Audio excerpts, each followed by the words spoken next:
Chapter 684. The car in the distance had begun to change lanes, and Kay was still confronting those people in the car. When the other SUVs saw that Mo Jingshan had taken Jin Wan away from the car safely, they were ready to attack the car at any time. Leaning against Mo Jingshan's arms, Jin Wan slowly opened her eyes but didn't have the strength to move. It felt really safe to rest her head on his chest. She had thought she would die, but now she was rescued safe and sound. Making sure she was out of danger, she closed her eyes and let out a long breath. Mo Jingshan looked down at the wounds on her head and all over her body, the red and swollen marks on her face caused by a tuta, and then the blood on her back and the blood on the corner of her mouth. Her hair was disheveled and she was almost unrecognizable. Mo Jingshan stroked her face. He couldn't imagine what she had experienced in just a few hours. The great fear and pain in the past few hours almost made her lose consciousness.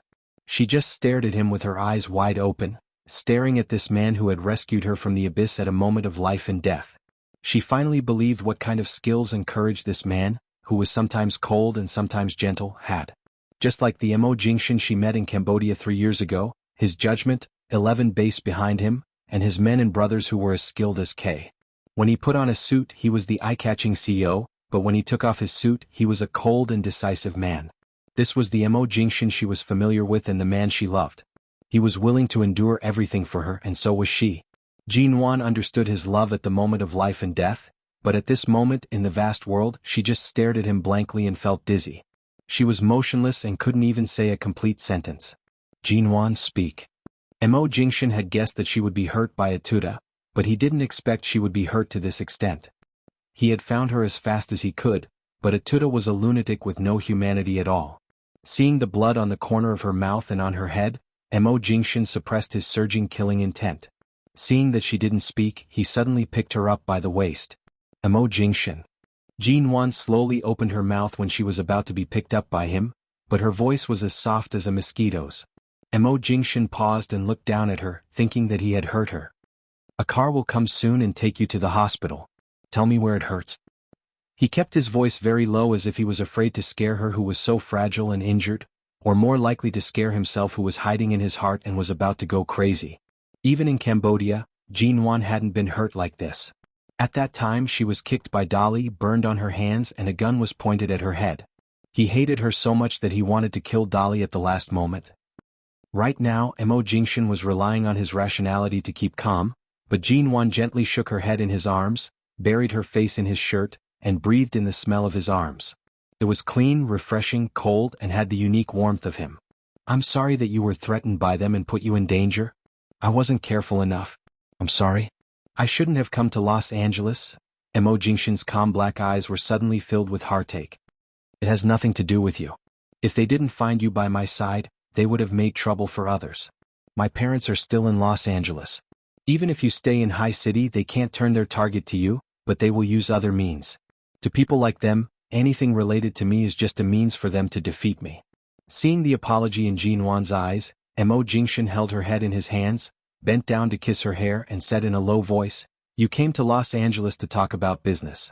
You are the head of MN Group, and it's not realistic to keep you in High City. You didn't implicate me. It's my fault for putting you in danger, not yours. Wan, tell me where it hurts. Don't hold it in and don't blame yourself, do you hear me? Jin Wan smiled weakly. Back then, I should have learned how to shoot properly from Fong Ling. In the end, I didn't even take self-defense seriously. If I was more skilled, I could at least help you and not drag you down. Mo Jingshan furrowed his brows and held her tightly in his arms. He kissed her hair, the blood on her forehead, and finally her ears. He gently said, I don't need it. You just need to be yourself. I love you for who you are right now. You don't need to change. You don't need to learn anything. You don't need to change. You don't need to touch these things. A peaceful life is the most precious. I'd rather you live in peace forever than touch anything related to guns and kidnappings. Good girl, don't let your imagination run wild. Jin Wan's face hurt. Perhaps because the wind on the road was too cold and piercing, she couldn't see how frighteningly pale her blood-covered face was. She just pressed her head against his chest and said hoarsely, Say, if I die in their hands today, will I still return to the place where we met, or, will I only have this one chance to return to your side? Will I never be able to find you again? What nonsense are you talking about? Mo Jingshan's heart missed a beat. Seeing Jin Wan trembling in pain and cold in his arms, he took off his coat and put it over her. At this moment, several cars came from behind, which seemed to be the same model as the cars driven by the people of 11 Base. Mo Jingshan was about to carry Jin Wan to get up, when suddenly he paused, looked at the two black off-road vehicles that suddenly stopped a few meters away, and glanced at the license plates of those cars. They were indeed 11 Base's cars, and the license plates belonged to the group of off-road vehicles that 11 Base remembered, but there were almost invisible bloodstains on the black wheels. Just as Mo Jingshan was about to carry Jin Wan up, the driver's door of the two cars was suddenly opened, and two of Atuda's men jumped out and pointed their guns at Mo Jingshan. Kay and the other cars were surrounding Atuda's car in the distance, but they didn't expect that the people who came to support them had been intercepted by Atuda's men, and they drove 11 Base's cars to confuse them. Chapter 685. She was not so afraid when she was alone in Atuda's hands, but now Mo Jingshan didn't have a gun in his hand, and Kay and the others couldn't come back in a short time. Mo Jingshan was afraid that she would be hurt, so he kept holding her like this. If the two men shot at him, he wouldn't be able to dodge. Jin Wan grasped the cuff of his shirt tightly and whispered, "Let's go. Don't worry about me." Mo Jingshan, however, picked Jin Wan up expressionlessly as if he didn't see the two men who were pointing their guns at them. He just glanced at the blood on the tires of the two SUVs and his eyes darkened. He was the one who was pointed at by the black muzzles, but because he was so calm, the two men with guns looked at him cautiously and kept their hands on the trigger with vigilance. Mo Jingshan held Jin Wan firmly as if he hadn't heard what she had just said. Jin Wan whispered again in his arms, "Mo Jingshan, don't speak." Mo Jingshan said to Jin Wan gently as he coldly glanced at the two Cambodian men who were holding guns. Jin Wan closed her mouth but looked at the two men from time to time. Seeing the guns in their hands, she was not worried about Mo Jingshan's kung fu, but now he was holding her in his arms and couldn't grab the guns or protect himself. "Mr. Control, tell your men to let go of our brother right now." One of them spat out a string of English. "Atuda has hundreds of brothers behind him. Even if he is taken away by you today, you will still die in our hands even if it's a life for a life." With that, the man said coldly, "Our brother just wants what he wants from you, not your life. Don't force us to shoot you." Mo Jingshan seemed not to hear him and turned to walk away with Jin Wan in his arms. The two men froze, looked at each other, and suddenly rushed up and put their guns against his back. "Stop." Mo Jingshan paused, but he did not let go of Jin Wan. Jin Wan gripped his sleeves tightly and looked up at him worriedly. However, she could only see the man's cold jaw and calm expression. The two Cambodians cautiously put their guns against his back and said with a cold face, "Mr. Control, although our brother doesn't intend to kill you before he gets what he wants, if our brother dies in your hands today, you'll have to pay for it. Don't think we won't shoot." At this moment, Mo Jingshan turned his head and looked at the two fierce-looking men behind him out of the corner of his eye, asking coldly, "Did you get your guns from the members of 11 Base?" The two men paused and glanced at the guns in their hands hesitantly. These guns were indeed taken from the members of 11 Base in the two cars when they were killed because their own guns were out of bullets. "Do you think I don't know if there are bullets in this gun? You can try to shoot and see if I'll die." Mo Jingshan smiled coldly. His voice was calm, but it caused the two of them to be greatly shocked. How could there be no bullets? It was said that the people of 11 Base would use up their bullets even when they were on the verge of death and would never leave one more bullet for the enemy. Was it true? Did they only have a limited number of bullets in their guns and had used them up before they were killed? But they were killed in one shot and had no time to use up bullets. Although the two men were sure that there should be bullets in their guns, they still hesitated because of Mo Jingshan's words. When the two men hesitantly looked at the guns in their hands at the critical moment, he suddenly turned around with Jin Wan in his arms and kicked hard at the hands of the two men who were almost touching each other. At the same time, Kay, who had noticed the situation 100 meters away, rushed over. When the two men's guns were kicked away and they staggered back a few steps, Kay drove over and hit them hard into the air. There was a violent crash. Mo Jingshan's face was expressionless, but he immediately covered Jin Wan's eyes with his hand so that she wouldn't see the two men being hit by the car and then falling heavily to the ground. But just by hearing the sound, Jin Wan knew how fast Kay's car was coming. The two men were knocked to the ground. Even if they didn't die, they would be half dead. Jin Wan leaned against his arms and didn't struggle or pull his hand down to see this scene. When everything was quiet, the two men who were knocked to the ground and couldn't even make a sound twitched on the ground when Kay shot them twice. The next second, they opened their eyes wide and died unwillingly. Mo Jingshan put down his hand that covered Jin Wan's eyes and gently put her down. When Jin Wan's feet touched the ground, he turned back and called Kay over. Help her into the car. Kay nodded and quickly came over to support Jinwan, who could barely stand. At the same time, he saw Mo Jingshan walk coldly to the two Cambodian men who had just been killed, step on the blood on the ground, slowly bend down, and pick up the two guns that had just fallen from their hands.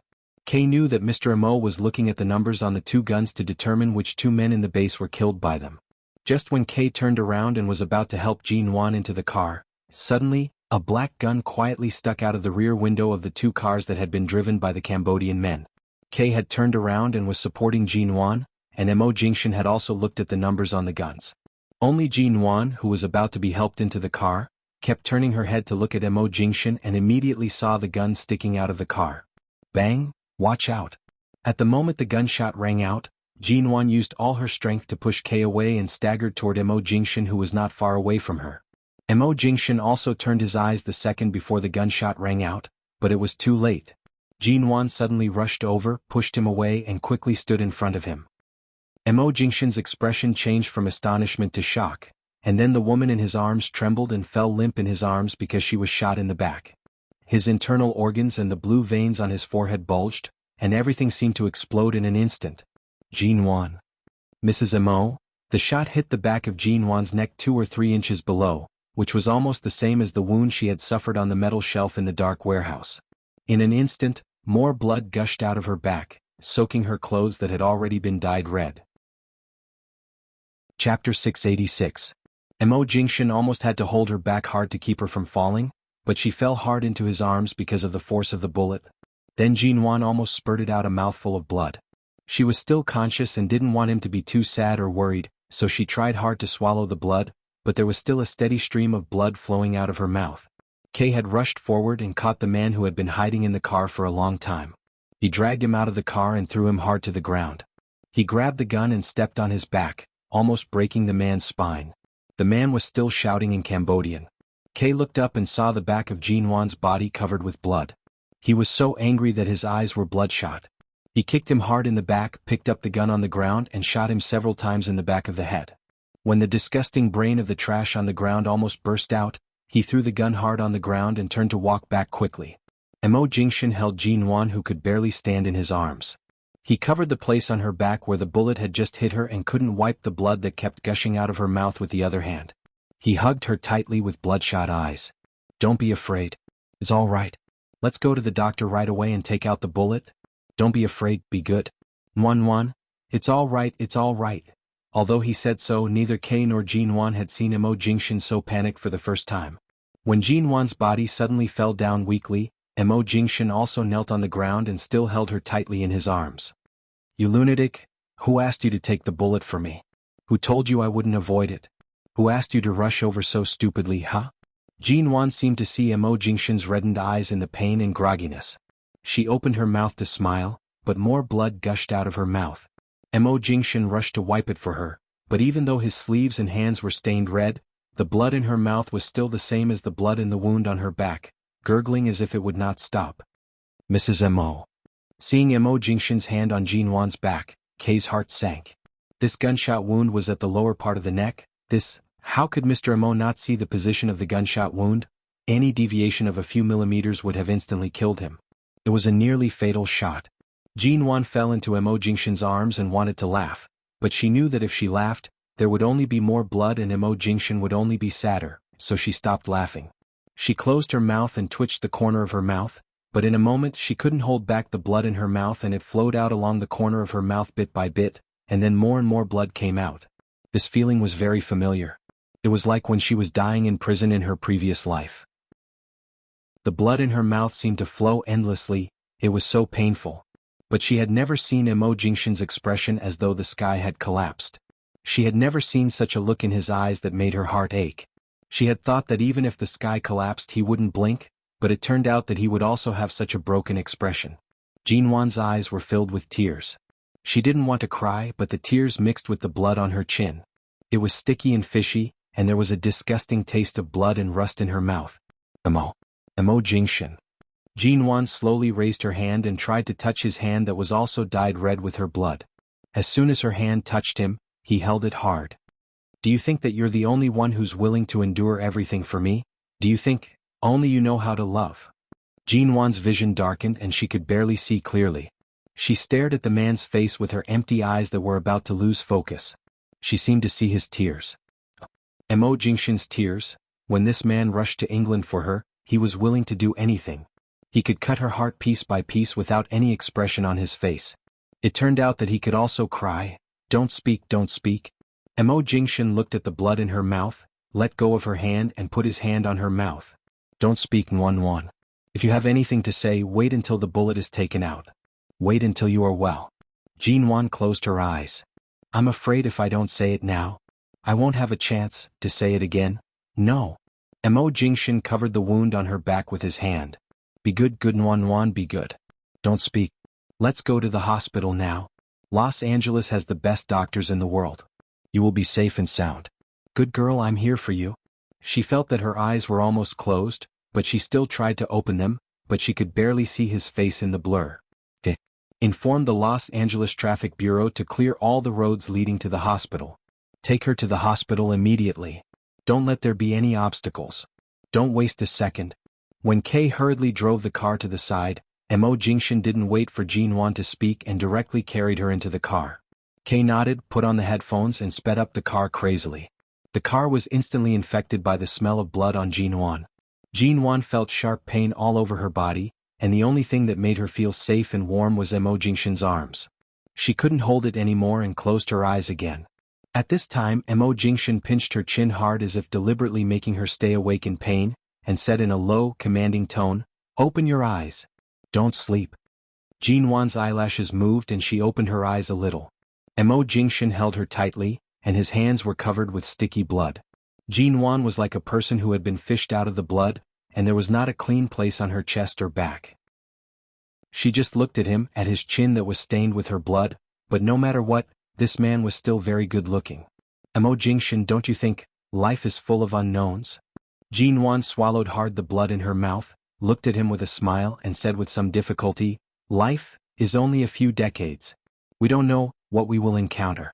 I would rather in the first 3 years be with you, than let you endure so much alone, for me. Ah. She slowly raised her hand and stroked his almost twisted eyebrows. But thank you for loving me, both in this life.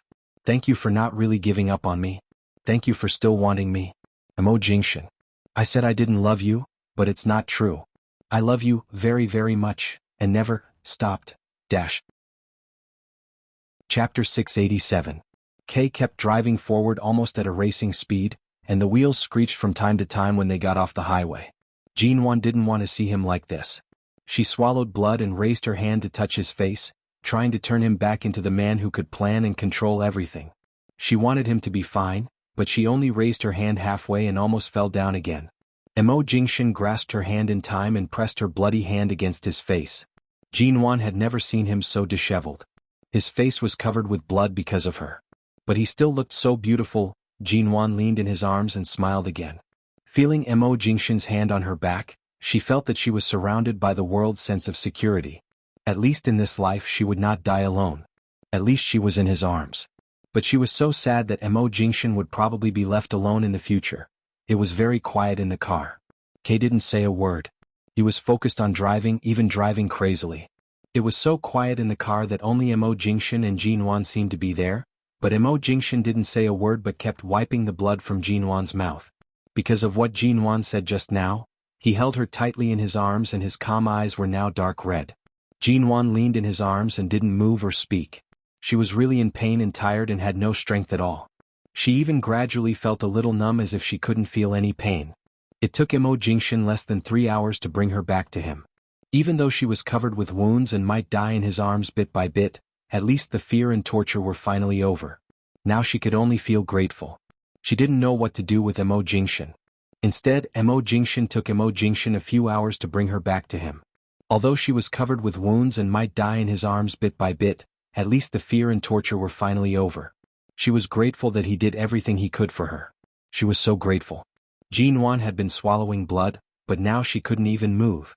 Mo Jingshan pinched her hand on his face and said hoarsely, "Be obedient. Don't sleep." She could only vaguely feel Mo Jingshan kissing her eyes, pinching her chin, and even pressing her philtrum to force her to open her eyes.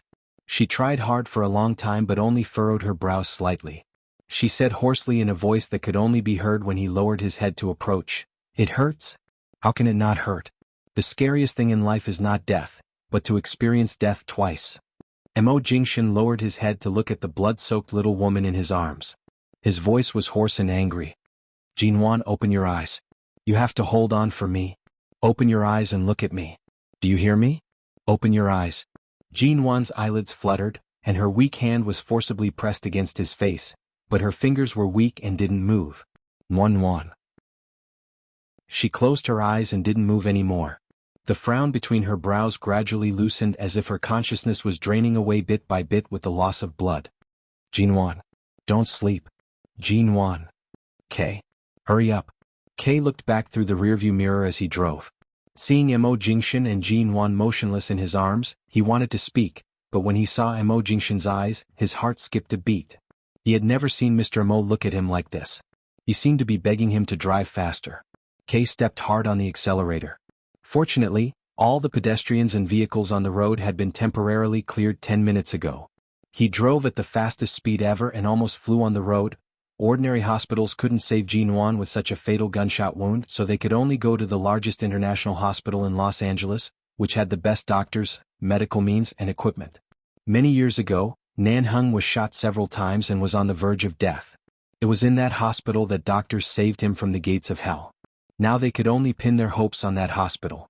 If even that hospital couldn't save him, he was afraid that Jinwan would really be in a hopeless situation now. "Wan, open your eyes and look at me." Who was talking? Jinwan's consciousness was in a state of chaos. Vaguely she seemed to hear someone's voice. Someone was calling her, but the voice was very empty, as if it came from a place far, far away but also very close. Seeing that the little woman in his arms didn't respond, Mo Jingshin clenched her hand tightly and refused to let her hand fall. He kept pressing her hand against his face, only to feel that the temperature of her hand was dropping little by little except that the blood flowing out of her was warm. They arrived at the hospital in 15 minutes. The distance from the highway to the hospital was almost a miracle. Jinwan was rushed into the emergency room. Seeing that Dr. Wendell, who had saved many lives in 11 base, had put on a sterilized suit and walked into the emergency room, Kay stood outside and let out a long breath. When he looked back, he saw Mo Jingshin standing there, covered with Jinwan's blood. Many people around were shocked and thought he was injured. Otherwise, how could there be so much blood on his body? Mr. Mo. Kay walked over. He used to be in awe and admiration of Mr. Mo, so he often spoke to him carefully, but now it was not because he was careful but because he really didn't know how to speak to him. "The best doctors in the United States are here. Mrs. Mo will be able to hold on." Kay was a little speechless. Even he knew how uncertain his words were. After all, Jinwan was shot in the back of the spine near the back of the neck, which was really too dangerous. If the shot was a little more accurate, she would have died on the spot. From the blood that kept gushing out of Jinwan's mouth, he knew that her internal organs were definitely badly injured, not to mention that she was also injured. It was because Mo Jingshin knew the position of Jinwan's wound that he knew better than anyone how dangerous she was now. Mo Jingshin didn't speak but kept looking at the light on the door of the emergency room. Half of his body, soaked by Jinwan's blood, was so numb that he couldn't move. He just stood still and looked at the door in front of him, as if Jinwan would disappear in the next moment. His dark, blood-stained eyes kept staring in that direction. Kay stood beside him and wanted to speak, but when he saw Mr. Mo's expression, he couldn't say anything. Chapter 688. At 1 o'clock in the morning. It had been 5 hours since Jinwan was sent to the emergency room. 5 hours had passed and the medical staff still hadn't come out. The light in the emergency room had been on for 5 hours, which meant that the emergency treatment was not over, but it also meant that Jinwan had at least survived these 5 hours. Time passed little by little. Nan Hung had killed some of Atuta's men. After tracking Atuta for several hours, he finally caught him and rushed to the hospital without giving him any time to breathe. When he arrived at the hospital, he saw the empty emergency hall, the medical staff who didn't even dare to speak loudly, and the patients and their families coming and going. He walked further inside and came to the door of the innermost emergency operating room, only to see Mo Jingshin sitting on the bench covered in blood. The blood on Mo Jingshin's shirt and trousers had dried, and the blood on his face and hands had darkened, but he didn't wipe it off at all. The man who always had a sense of propriety and was calm and intelligent was like a lost wanderer at this moment. His eyes were dark and devoid of any expression, as if they could suck people in. He sat there motionlessly, so quiet that it was scary. Nanheng wanted to say something. After all, it was Jin Wan who was lying in the operating room, but seeing Mo Jingshan like this, he could only stand not far away and frown for a long time without approaching him. "Boss." Kay came up behind him and said in a low voice, "Mrs. Mo's wound doesn't look good. It's in this part." With that, Kay raised his hand and put it on Nanheng's spine. "Here?" Nanheng furrowed his brows. "Damn it, Atuda is such a bastard." It was Mrs. Mo who suddenly took the bullet for Mr. Mo. Kay said in a low voice, "Don't mention Atuda and those people in front of him now. Otherwise, if anything happens to Mrs. Mo, I'm afraid Mr. Mo will kill them." "Do you think he hasn't killed them?" Nanheng said coldly. "Did you forget who gave Dolly the fatal shot in the forehead 3 years ago in Cambodia? At that time, it was also because of Jin Wan that he had broken the oath he had made in front of Elder Mo to not stain his hands with blood. Do you think Atuda will have a good time this time? I'm afraid that even if I'm cut to death by 1,000 cuts, it won't be enough to dispel the hatred in my heart." Kay didn't speak again but looked worriedly at the light on the emergency room. "Have you informed Chin's sighting?" "Yes, Dr. Chin had an operation a few hours ago. After that, he booked a direct flight to Los Angeles. He should arrive tomorrow morning. I also informed Feng Ling." Hearing Feng Ling's name, Nanheng paused and suddenly glanced at him. Kay hurriedly looked away and didn't speak. If it were any other reason, Feng Ling wouldn't go back to Los Angeles at all, but now Jin Wan's life was at stake. She would definitely come back. Nanheng turned to look at Mo Jingshan. After a while he frowned, took out a pack of cigarettes and turned to walk out of the hospital. He smoked for a long time outside the hospital before returning with the smell of smoke on his body. He saw that Mo Jingshan was still sitting there in the same posture. He walked over and threw half a pack of cigarettes to him. Mo Jingshan didn't take it and the pack of cigarettes fell to the ground along his blood-stained trousers. Nanheng looked at him and narrowed his eyes coldly. "I've known you for so many years and today I finally see you lose your cool. But what's the use of suffering? When the brothers in 11 base went on missions they all died one after another. It's said that men shouldn't cry, but how many times have my eyes turned red and how many times have I hated? But no matter how much I hate, everyone is just flesh and blood. There are no miracles in this world. If you can keep them you should keep them. If you can't, even if you poke a hole in the sky they will still leave. We both came back from the gates of hell. Jin Wan was destined to be entangled with you since she fished you out of the Los Angeles River when she was a teenager. Even if her life should have been stable and peaceful, who told her to meet you? I think she has already accepted what she should and shouldn't bear. If she doesn't love you to a certain extent, no one would have the courage to block a bullet. It can be seen that in the years you've been apart, her feelings for you have not diminished. Back then, when you watched Mr. Zan bring her to London, I saw that you were very calm. Now you, Mo Jingshan, are finally willing to admit that you also feel pain?" Mo Jingshan slowly closed his eyes and still sat there. Nanheng sat on the opposite bench and looked at the light in the emergency room. After a while he said, "Since she can hold on for so long after being sent to the hospital, maybe she can hold on for a little longer, 1 or 2 more days. As long as she can hold on for a certain period of time, she may still be saved. If she is shot in that position she will be killed with 1 shot. Maybe she was shot a little bit too far away but this little bit may be her only chance of survival. At this time, I don't have any words of comfort or coax her, but I believe Jin Wan won't leave so easily, and she won't be willing to leave so easily." Mo Jingshan opened his eyes and looked at his hand hanging between his legs with his dark eyes and the blood on it that had darkened a lot. His ears were filled with Jin Wan's voice when she spoke with blood in her mouth. "Only you will be willing to endure everything for me? Do you think only you can love? Do you think only you can love?" These words kept echoing in his mind. Mo Jingshan's brain was buzzing. He slowly raised his hand mechanically and looked at the blood on it. "Thank you for loving me in both my previous and current lives. Thank you for not really giving up on me. Thank you for still wanting me."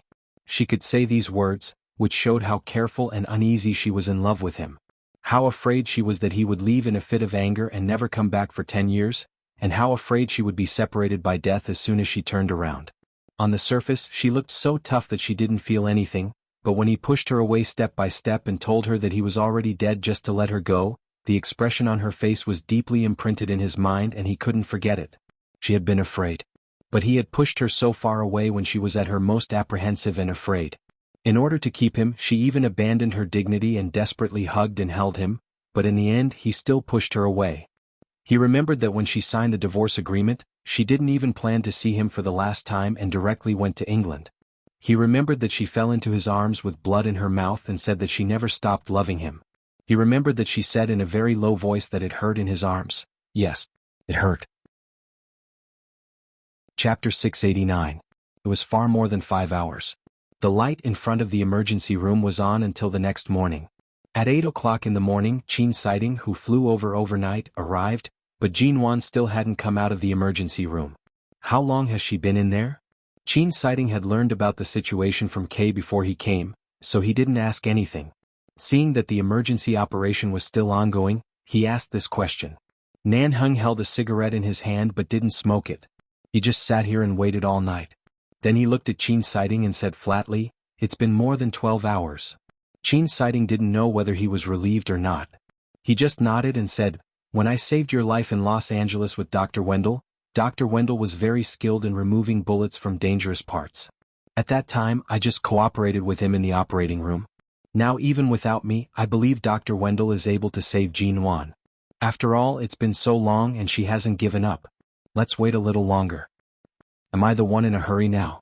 Nan Heng pointed with his chin in the direction of the stone on the bench outside the emergency room. Qin Sighting looked at Mo Jingshan, walked over and looked at him condescendingly. "Every dog has its day. When Jin Wan had a miscarriage, she waited outside aimlessly every day for you to wake up. That kind of anxiety and fear must be similar to this, isn't it? Or more painful than you are now."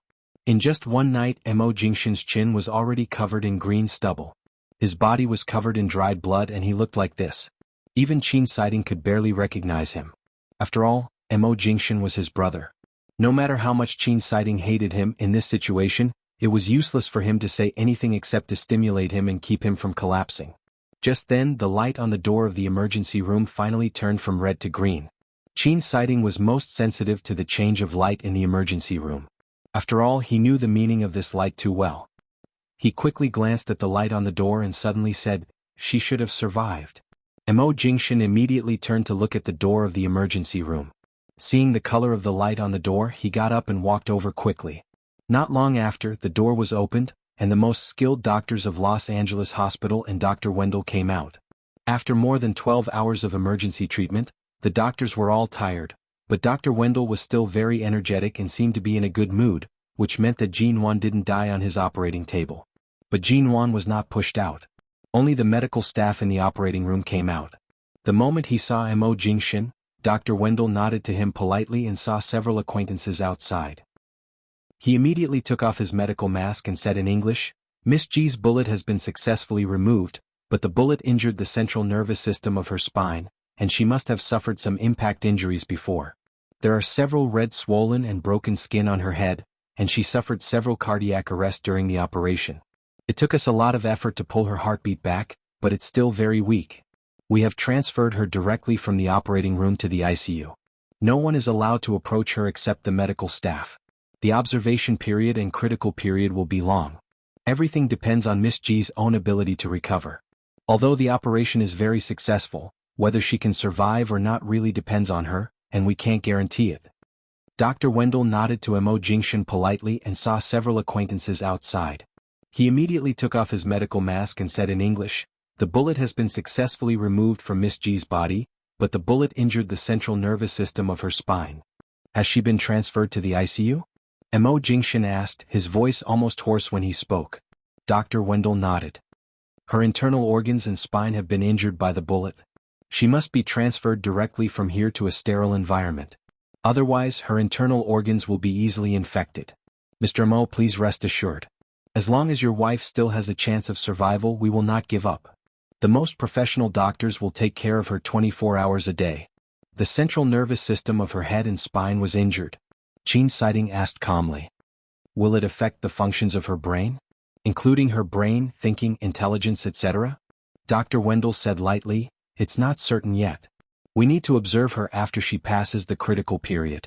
Dr. Qin, you should know very well that Miss G was injured in a very dangerous position. It's not easy for her to survive such a long time. As for the rest, we can only observe her slowly." Qin Sighting nodded and said no more.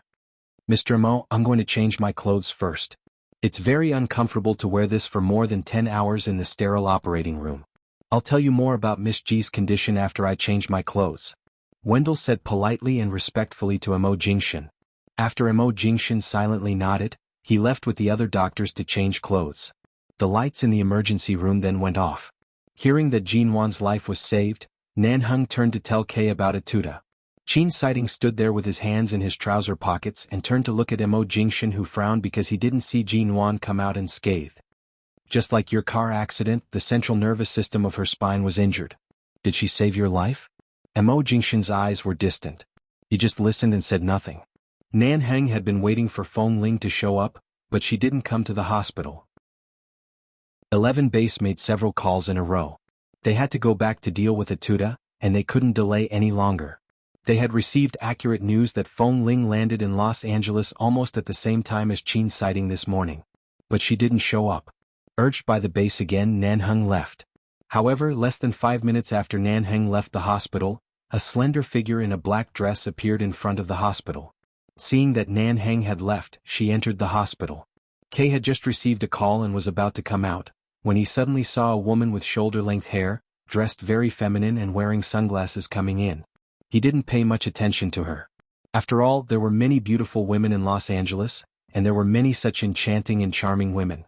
However, at the moment when he passed by the woman, he suddenly paused and turned stiffly as though he had been struck by lightning. He looked at the back of the woman, who was somewhat strange but could not be more familiar, and said in surprise, "Feng Ling?" Chapter 690. Damn it, from the time Feng Ling sneaked into their 11 base at the age of 13 until now, they had been through life and death together. After more than 10 years, even if they later found out that Feng Ling was King woman, they couldn't be more surprised than now. When had he ever seen Feng Ling so feminine? Was she really Feng Ling? 2 years ago, Feng Ling's hair had grown out a little, but it was still neatly trimmed to her ears. Although she looked like a woman, it didn't look so strange. But now Feng Ling her hair was shoulder length. Although it was still black and hadn't been permed or dyed, the length and her simple yet elegant appearance really made Kay's jaw drop. Oh my god. He was used to seeing her like a tomboy. He only knew that her skin was very fair and her facial features were very beautiful, but now he knew that the national treasure of their base was actually so beautiful. Thinking of the time when he went on a mission with her, he had to lie in a dark ditch with her for a whole night because of his injury. Kay swallowed hard. Boss Nanheng really had sharp eyes. He had taken her down long ago. Otherwise, when the brothers in the base saw Feng Ling like this, they would all pounce on her like wolves and tigers. But now with Boss's name in the way, who the hell dared to touch her? Kay, how is Mrs. Mo? Has she been saved? Feng Ling only took a look at him. Seeing the surprised expression in Kay's eyes, she didn't explain much and just asked indifferently. Kay finally came back to his senses and was stunned for a few seconds before he said, yes, she was saved, but she was directly sent to the ICU. The bullet was in the spine and the doctor said it hurt the spinal nerve. In short, it's very dangerous. Although the bullet was successfully removed, I don't know if she can survive. Feng Ling's eyes, which had a greeting smile, suddenly darkened. I see. I'll go to see her. You can't see her. Now Mr. Mo can't even get close to the ICU. There are several isolation areas outside the sterile ward of this hospital. We can't get close to them, and the brothers here can only guard outside those isolation areas. Feng Ling nodded and did not say more. She turned and walked in. Kay opened his mouth and wanted to say something, but when the words were on the tip of his tongue, he remembered that Boss Nanheng had just left. She didn't show up until he left. Obviously, she didn't want to see him. It seemed that there was no need for him to say this. Otherwise, it would easily provoke her to leave again. For such a long time, Boss Nanheng had already suffered enough. If he saw Feng Ling dressed like this, it was likely that many men would fall in love with her. Boss Nanheng was afraid that he would go crazy. The ICU was separated by several isolation areas. Mo Jingshan was repeatedly provoked and persuaded by Qin Siding. He reluctantly allowed a nurse to come over and wipe the dried blood off his face and hands with alcohol cotton. He then sat outside the isolation area, which was the closest to the ICU, still as petrified as a statue. I say, even if you sit here and wait, you can only resign yourself to fate and rely on her to support herself. Are you sure you don't want to deal with your appearance and clothes? Seeing Mo Jingshan like this, Qin Siding secretly felt happy for Jinwan at first, but now he sighed softly. Mo Jingshan closed his eyes. It's okay. I'll stay here with her. Qin Siding sat on the same bench and looked at the direction of the ICU, which was so far away that he could barely see it. I trust Dr. Wendell's medical skills. In the whole world he is the only doctor I can trust. Since he could take out the bullet safely and didn't hurt her, I think he sent her to the sterile ward so cautiously because he wanted to continue treating her. If there was no hope, he wouldn't spend so much effort. You know, Dr. Wendell has a temper. If it's a hopeless patient, he won't even accept her. At this time the sound of high heels approached. Qin Siding raised his head, took a look and then withdrew his gaze. Then he paused and jerked his eyes back to look at the person. When he saw Feng Ling's face, Qin Siding raised his eyebrows. Did Nanheng see you like this? Mo Jingshan also glanced in Feng Ling's direction. His gaze was indifferent and emotionless. But it was clear that no one expected Feng Ling to appear here, not to mention that she had completely changed. Feng Ling automatically blocked out the word, Nanheng. When she walked over, she took a look inside, looked at Mo Jingshan and greeted him respectfully as usual. Mr. Mo Jingshan nodded imperceptibly and still didn't speak. He was a man of few words. Ever since Jin Wan was shot, he had become much quieter. Feng Ling turned to Qin Siding and nodded. Dr. Qin. Qin Siding raised his eyebrows and smiled. Very beautiful, Miss Feng. He said the word Miss Feng meaningfully. Obviously he was teasing her. Feng Ling didn't get angry. She just smiled and nodded at him again. Not only did the handsome young man suddenly become a woman, but she was also so beautiful. When Qin Siding thought of how colorful Nanheng's face would be if he saw Feng Ling dressed like this, he found it even more amusing. But after all, Jin Wan was still in danger and he really couldn't laugh, so he just said, You specially came back for Jin Wan's matter? Except for the brothers in 11 base, you don't have any friends and Jin Wan is one of them. If it weren't for her, would you have never set foot in Los Angeles again? Feng Ling smiled frankly. Why do I have to go back to Los Angeles? You know, after leaving 11 base, I'm no longer a member of their base. When I return to the place where I belong, I'm no longer the Feng Ling I used to be. Indeed, if it weren't for Jin Wan, I wouldn't be standing here anymore. You're really ruthless. Qin Siding sneered. Are all you women like this? As long as you don't look back, even if a man kneels down to beg you, you won't feel anything? Feng Ling glanced at him and asked, Does Dr. Qin look like a man who will kneel to a woman? Or does Nanheng look like the kind of man who will kneel to a woman? Qin Siding. Chapter 691. What's going on? Feng Ling asked abruptly when she saw the back of the medical staff in a hurry. Qin Siding's voice was calm. Do you think people can just sleep in the ICU? They may face cardiac arrest or near death at any time. Jin Wan's life is not easy. This kind of emergency rescue will happen from time to time in the next few days. You have to get used to it. Hearing this, Feng Ling didn't show much expression on her face, but she couldn't help looking inside. She turned back to look at Mo Jingshan, only to see that the man's gaze never left the ICU. His gaze did not move. Half an hour later, the emergency medical staff all came out. They looked relieved, which meant that Jin Wan had survived another crisis. Men often think women are fragile, but in fact, everyone is equal in the face of life. Even women's willpower is stronger than men's in many cases, Feng Ling said. I learned this when I went to London to accompany Jin Wan for a year. She has a tenacity in her nature that others can't see, so she will definitely hold on. Mo Jingshan glanced out of the window of the ICU and then looked back at Feng Ling. His eyes were dark, but he immediately understood. After 3 days of life-threatening danger, Dr. Wendell walked out of the ICU on the third night, only to see Mo Jingshan, who had barely slept in the hospital for 3 days and hadn't even changed his clothes. After all, they had met many times and known each other for many years. He had never seen Mr. Mo so depressed, ignoring everything and waiting for a woman to wake up. Dr. Wendell said, Many of Miss G's vital signs have gradually recovered, but she still needs to be observed in the ICU for a few more days. She has survived the critical period. As long as she can maintain this good state, she will be completely saved in a few days. Hearing Dr. Wendell's words, Mo Jingshan's expression, which had been cold for 3 days, finally showed signs of softening. Qin Siding nodded to Dr. Wendell. Thank you for your hard work. I finally heard good news. Dr. Wendell also smiled. Yes, Miss G is very tenacious. Every time her heart stopped and she was on the verge of death, she could be saved. After every treatment, I can feel that she consciously wants to wake up. At times like this, willpower is still very important. Qin Siding nodded. Dr. Wendell looked at Mo Jingshan. Mr. Mo, you'd better clean yourself up. If you continue like this, I'm afraid you won't be able to hold on before Miss G wakes up. Mo Jingshan didn't speak but looked at Dr. Wendell gratefully. Thank you. It was almost another day and night without speaking. Even when Mo Jingshan spoke, his voice was hoarse. Did you hear that? Jinwan is still holding on. It's rare for you to be dispirited in your life. You haven't shaved or changed your clothes for 3 or 4 days. If Jinwan sees you like this, she'll probably be scared to death again. Qin Siding said as he walked over and reached out to pull Mo Jingshan up. Perhaps because Mo Jingshan hadn't moved for 3 days and had only eaten a few bites of the food they bought. The moment he was pulled up by Qin Siding, his tall and straight body swayed. Qin Siding hurriedly supported him, frowning. You've been suffering for 3 days. Can you still hold on? Before Mo Jingshan spoke, Dr. Wendell received Qin Siding's gaze and immediately asked 2 nurses who came over to open the door of the nearest ward and asked Qin Siding to help Mo Jingshan into rest.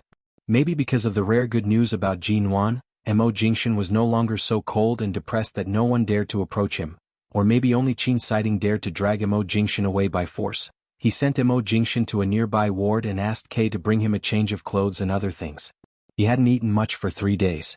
Qin Siding gave him a bottle of glucose, pushed him into the simple bathroom in the ward, and threw a change of clothes into it. It wasn't until Mo Jingshan took a shower, cleaned the stubble around his chin, and changed his clothes that Qin Siding felt a little comfortable. Tut, how could I forget? I should have taken more photos of you with my cell phone before I let you take a shower. I'll show them to Jinwan when she wakes up. I want her to know that the great Mo Jingshan can have such an unbearable day. Qin Siding said with a smile and then said, You haven't slept for 3 days. You can't stand it at all.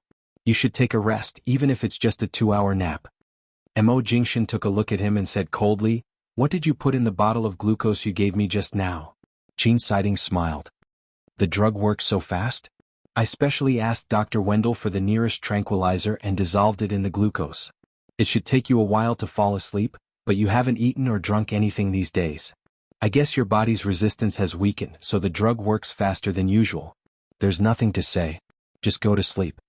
Hearing that Qin Siding dared to add a tranquilizer to the glucose he injected, Mo Jingshan sighed coldly and rubbed between his eyebrows. Qin Siding had been brothers for so many years, so he knew Mo Jingshan well. He knew the heartache behind Mo Jingshan's indifference. In the end, Mo Jingshan couldn't resist the tranquilizer he got from Dr. Wendell. Seeing that he could finally close his eyes for a while, Qin Siding got up and went out. Mo Jingshan slept for an entire night. He did not put much tranquilizer in the glucose, but it allowed him to sleep without relying on the drug for most of the time. However, early the next morning, Mo Jingshan opened his eyes and got up to walk out of the ward. Although he didn't see anything strange, he was still keenly aware that the mood of the people outside was not right. What happened? Mo Jingshan's indifferent handsome face was no longer as dejected as a few days ago, but because of the atmosphere, it was so cold that people didn't dare to look at him. When the people of 11 Base saw Mo Jingshan, their faces all darkened. One of them said, Last night some of Atuda's men sneaked into the hospital, kidnapped the medical staff on other floors, disguised as medical staff, and took Mrs. Mo away from the ward. The isolation area was too long and we couldn't get close. When we found them they had disappeared. Dr. Qin immediately took people to chase them, but there is still no news. Chapter 692. Mo Jingshan went inside in extreme anger. Sure enough, he saw that most of the medical staff were injured, and many of them were suddenly attacked from behind and unconscious while on duty. All the medical equipment in the ICU where Jinwan stayed had been cut off, and there was no one on the bed. It was too far away for non-hospital staff to approach. Qin Siding was guarding outside after he fell asleep last night. Even if he was here, he wouldn't be able to tell whether those people were real medical staff or other people who had sneaked in. By the time he found out, Jinwan would have been transferred away. Suddenly, Mo Jingshan's cell phone rang. He looked at the screen with cold eyes. It was Qin Siding's number. The moment he picked up the phone, Qin Siding said coldly, I've found them. Our men have surrounded them outside, but Jinwan's life is in their hands. They ask you to go there in person. Their purpose is clear. Even if they can't exchange Jinwan for Atuda, they want to get what they want from you. They are just using the reason of exchanging Atuda as an excuse. In fact, they want to take the opportunity to monopolize her. I'll go there. Mo Jingshan hung up the phone expressionlessly, turned around and walked out. The large hotel room was silent and deserted. Several Cambodians surrounded the pale woman on the bed. She had not woken up since they stole her out of the ICU a few hours ago. They even wondered if they had stolen a dead person. Could she threaten Mo Jingshan? But after all, they heard that this woman named Jin Wan was Mo Jingshan's only weakness. If they took her out of the ICU, she must be a threat to him. Will she die here? One of the shorties looked at the woman on the bed and felt that she looked no different from a dead person. She didn't react at all. Even if she dies, Control will find a way to bring her back intact. Just wait patiently. You will be here soon. We are surrounded by 11 base. Isn't it too dangerous to do this? Brother hasn't been rescued yet. Shall we exchange brother's life for his? What do you mean exchange? As long as we get what we want from Control, the money will be ours. Big brother has been in their hands for so many days. Even if he's not dead, he'll be crippled. Even if we save him, he won't be able to protect us. Let's ignore him and do this ourselves. At this time, one of them put his hand between the nose of the woman on the bed. After a while, he said nervously, "She's breathing is very weak. If we steal her out like this and she dies here, will Control kill us all at once? For example, blow up this building? His woman is in our hands, so the building won't explode. We've already stolen her, so what's there to be afraid of?" Just as they were discussing what to do next, Mo Jingshan had already arrived at Chin Sighting's location. They're up there and they're threatening you with Mrs. Mo's life. If you don't come in person, they'll throw Mrs. Mo down from the balcony of the top floor. Kay, who had come with Chin Sighting, came over and said, "Mr. Mo, these people aren't very loyal to Atuda and they've been scheming against him for a long time. In my opinion, it's easier to deal with such mercenary people than those who are too loyal and inflexible. Be careful. We'll follow them." Those people asked Mo Jingshan to go up in person and not to carry a gun. Standing on the quiet and luxurious corridor carpet of the hotel, Mo Jingshan stretched out his arms expressionlessly and allowed the two Cambodians to search him. After making sure he didn't carry a gun, they allowed him to enter the elevator. Until the top floor of the hotel, the man walked out of the elevator. His tall and straight figure emitted a cold aura like a thin blade. He glanced at the room in front of him and the few people guarding outside the door. He walked over with a cold expression. His voice seemed to overflow from his throat, and his tone was cold and mocking. "A few traitors who want to occupy the mountain and become kings. Their ambitions are really great. How dare they kidnap my people?" The guards outside the room didn't speak English very well and didn't understand Chinese very well. Seeing Mo Jingshan come up alone, they froze for a moment and then quickly put on a cold face and said in Cambodian, "Mr. Control, we're negotiating with you with your woman's life. It's not so easy for you to enter this door. You'd better think it over. Do you want her life or the underground wealth that you don't even care about? Anyway, you don't want those things. You might as well give them to us." They weren't sure if Mo Jingshan could understand them. When they were hesitating about how to communicate with him, Mo Jingshan said flatly, "Tell your current leader to come out." He was speaking in Cambodian. Those people paused. They had heard from Atuda that Mr. Control was very difficult to deal with, whether in terms of intelligence, means or other aspects. Many of his accomplices had suffered a lot in the hands of him and 11 Base many years ago, but they didn't expect that he was proficient in so many languages. One of them calmed down and repeated in a threatening tone, "Mr. Control, our current leader was once the most powerful elite under Atuda's command. He said that as long as you give us what we want, he will let your woman go safely." When those people came up to him threateningly, Mo Jingshan took half a step back. It seemed that he was retreating cautiously, but when those people approached him and were about to grab him, he raised his hand and grabbed one of them by the throat, smiling coldly. "You good-for-nothings want to threaten me? If my woman loses even a hair here, I'm afraid the situation will get out of control. I can't guarantee that I won't kill." Before he could finish his sentence, the atmosphere was so tense that it was about to collapse in the next second. In less than half a second, a few people beside him raised their guns and were about to point at him. However, the man in front of them had a cold look in his eyes. His black eyes flashed and suddenly his aura was so sharp that it was frightening, so dangerous that it caught them off guard. When they came to themselves, Mo Jingshan's gun had been aimed at one of their eyebrows. The man who was grabbed by the throat suddenly turned pale and looked at the man who was pointing a gun at him. Mo Jingshan took the gun from him so fast that he didn't notice it at all. This man, who was respectfully called Mr. Control in their circle, was the think tank of 11 Base and one of the mysterious bosses behind it, but few people had seen him fight in person. They didn't expect that he was so good at fighting. Mo Jingshan's eyes were cold. Dressed in a black shirt and trousers, he said coldly, "Let him go." Chapter 693. The man held hostage by Mo Jingshan turned livid and pale. His throat was strangled and he couldn't speak, nor could he escape. Seeing that the others clearly did not intend to care about this person's life and only raised their guns to point at Mo Jingshan, their eyes were filled with wariness. However, because they wanted to get what they wanted from him, they could not directly kill him with one shot. In this moment of stalemate, these people were full of hesitation, worry, and panic. Mo Jingshan was the opposite. A string of crystal lamps on the ceiling of the hotel corridor was accurately shot through by a bullet, and various crystal glass lamps were smashed and fell to the ground with a clatter.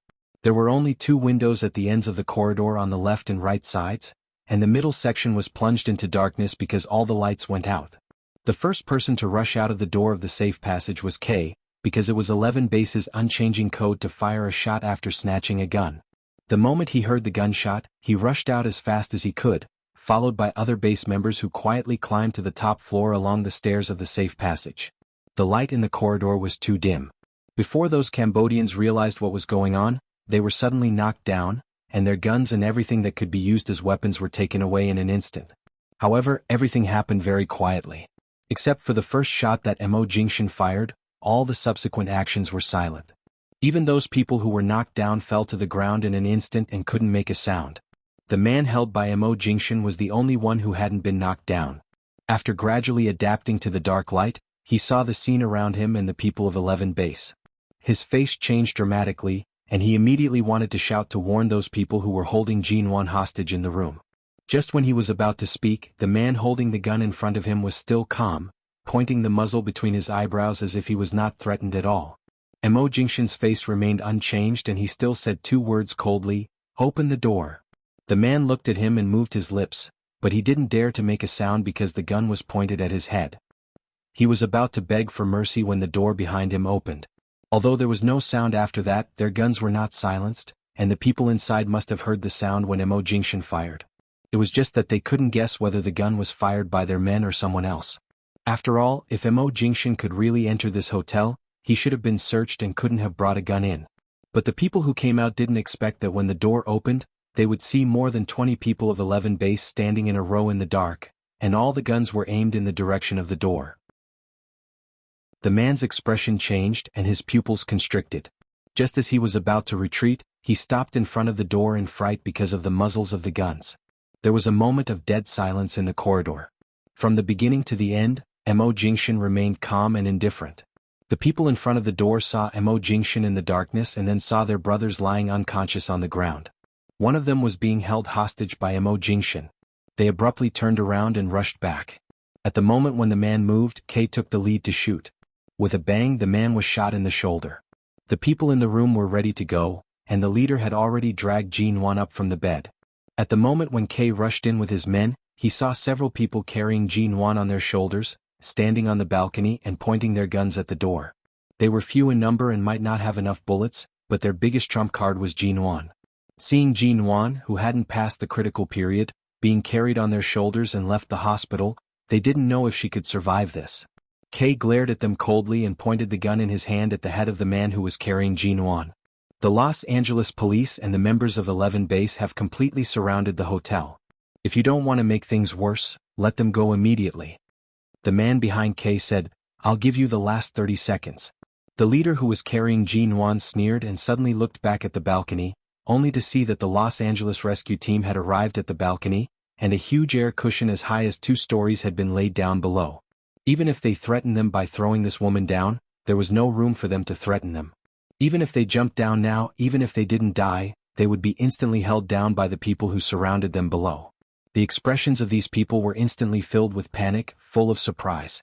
They had been with Atuta in war-torn countries for many years, and the rescue teams of those countries would never come to rescue them in time. They were not familiar with Los Angeles, so they usually followed Atuta and listened to his decisions. They didn't expect that when they wanted to do a big job, they would miscalculate so much.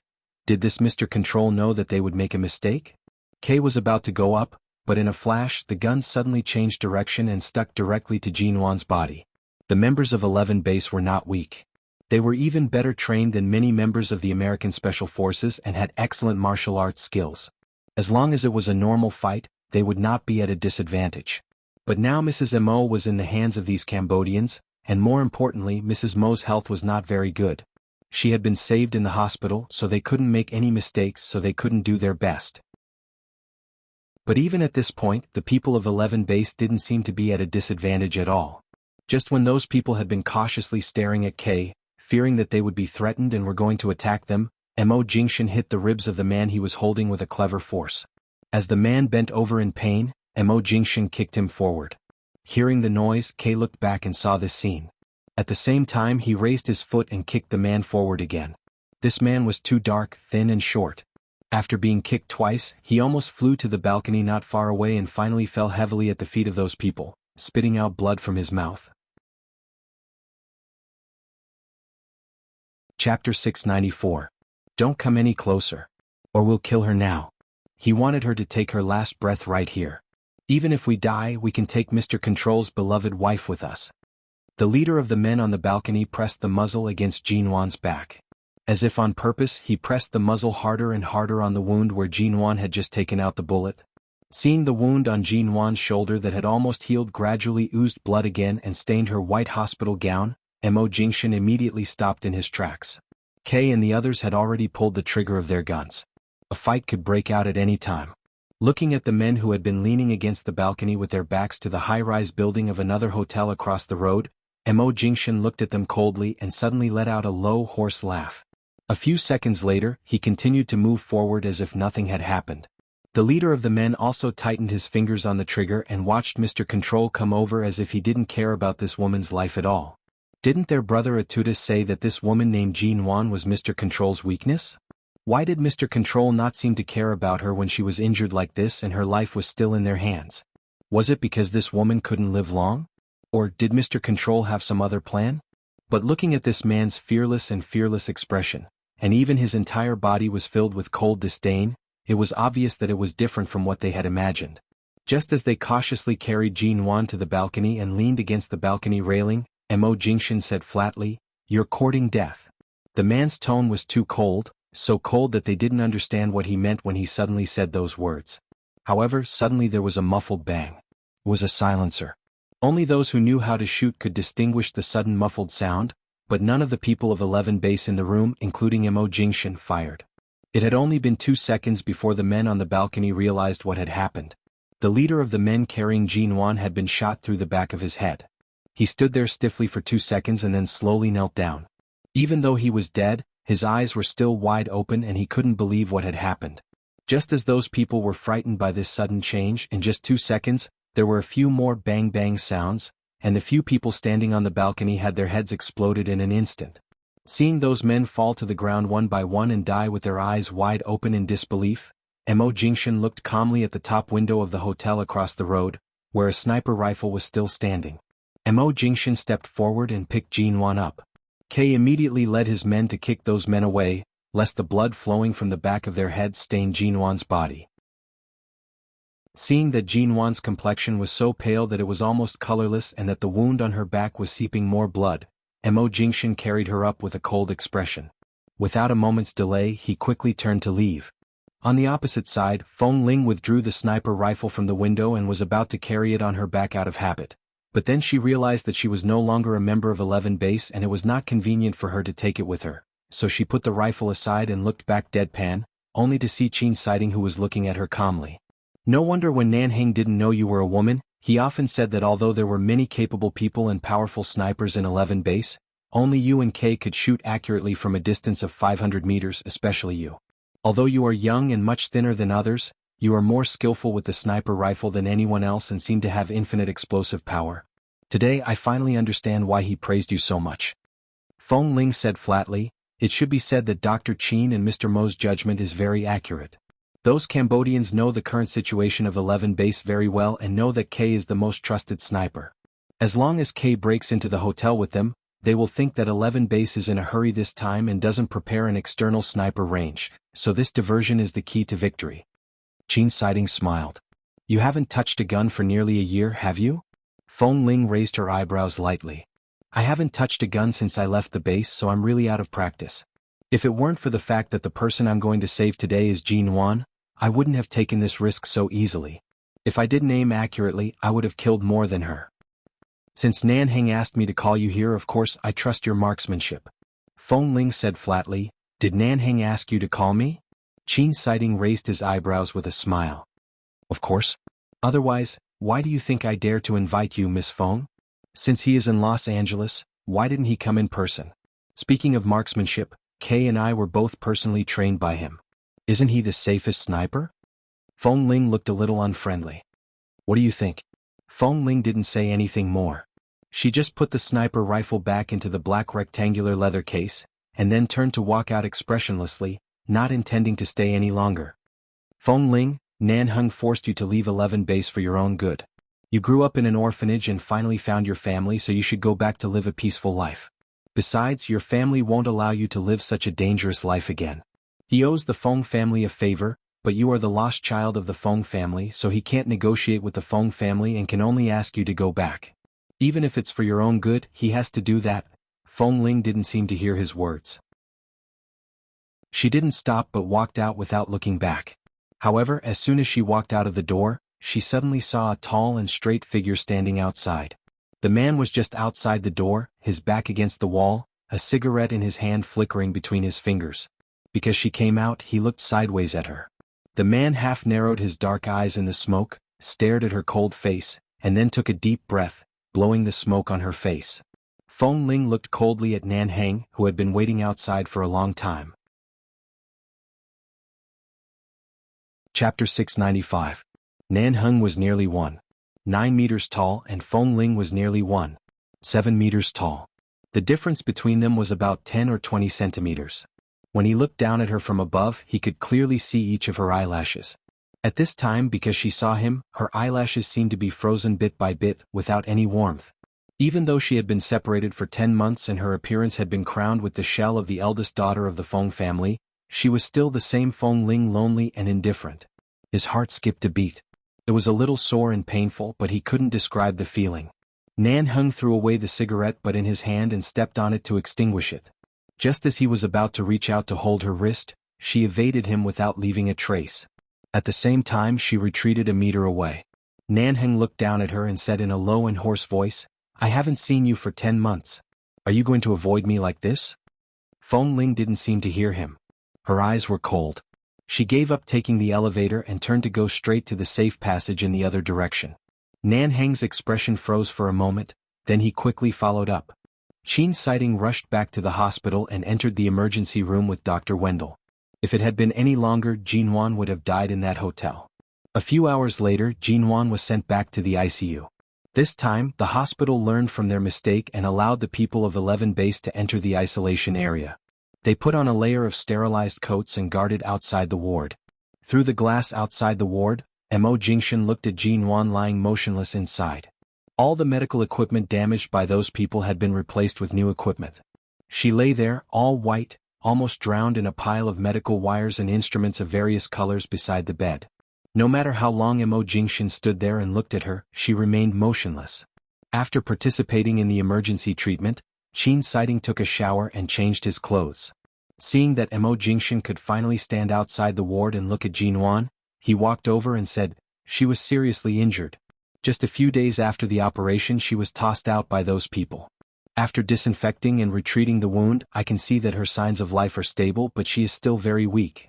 No matter what, I lost her last night. Her life is in my hands."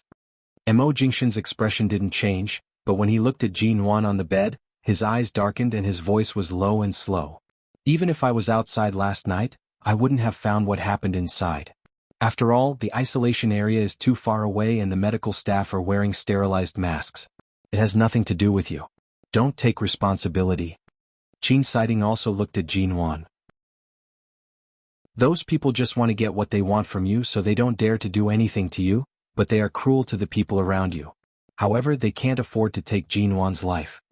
Mo Jingshan stared at the motionless woman inside and said indifferently, "No matter who they are, they can't take her life." These words were light and light. Compared to the scene of Mo Jingshan barging into the hotel alone and firing a warning shot in the morning, it appeared much calmer. However, these words carried more weight. Is Atuda still in Nanhang's hands? Mo Jingshan asked. I asked K. He said that he is locked in the base and many people are guarding him, waiting for you to find time to go back and kill him. After all, the person who was injured is Jin Wan. They know that you have to kill this person yourself to vent their hatred. If Jin Wan doesn't wake up, even if we kill him, it won't be enough. Mo Jingshan's eyes were cold. Where is Nanhang? Qin Siding didn't answer but sighed with a smile. You know, it's rare for Feng Ling to return to Los Angeles because of Jin Wan. Although he didn't answer the question, it was enough to let Mo Jingshan know Nanhang's current situation. Mo Jingshan didn't speak anymore but just looked at Jin Wan through the glass. He looked at her pale face, which had lost a lot of weight in just a few days, looked at her eyelashes which hadn't moved at all, and heard what she said before the accident. She said she wanted to go back to the U Garden. In the dark detention room, someone was cursing from time to time. Sometimes it was in Cambodian, sometimes it was in English, and sometimes it was in Chinese. The curses were all the same. Let Control come to see me. He's such a coward. Why did I let you bunch of trash lock me up here? If you dare, come to see me alone. Control? Your Chinese name is Mo Jingshan, right? Get the hell over here. After cursing for several days, Atuda didn't get any food or water. After 4 or 5 days, he had no strength to curse anymore and was on the verge of death. If he hadn't fainted once and the people of 11 Base hadn't poured cold water on him to force him to wake up and continue to be tortured, he would have been dead by now. However, the saliva was still stinky. It tasted like the feces and urine of the dogs raised in this base. The wounds on Atuda's body had already dried up.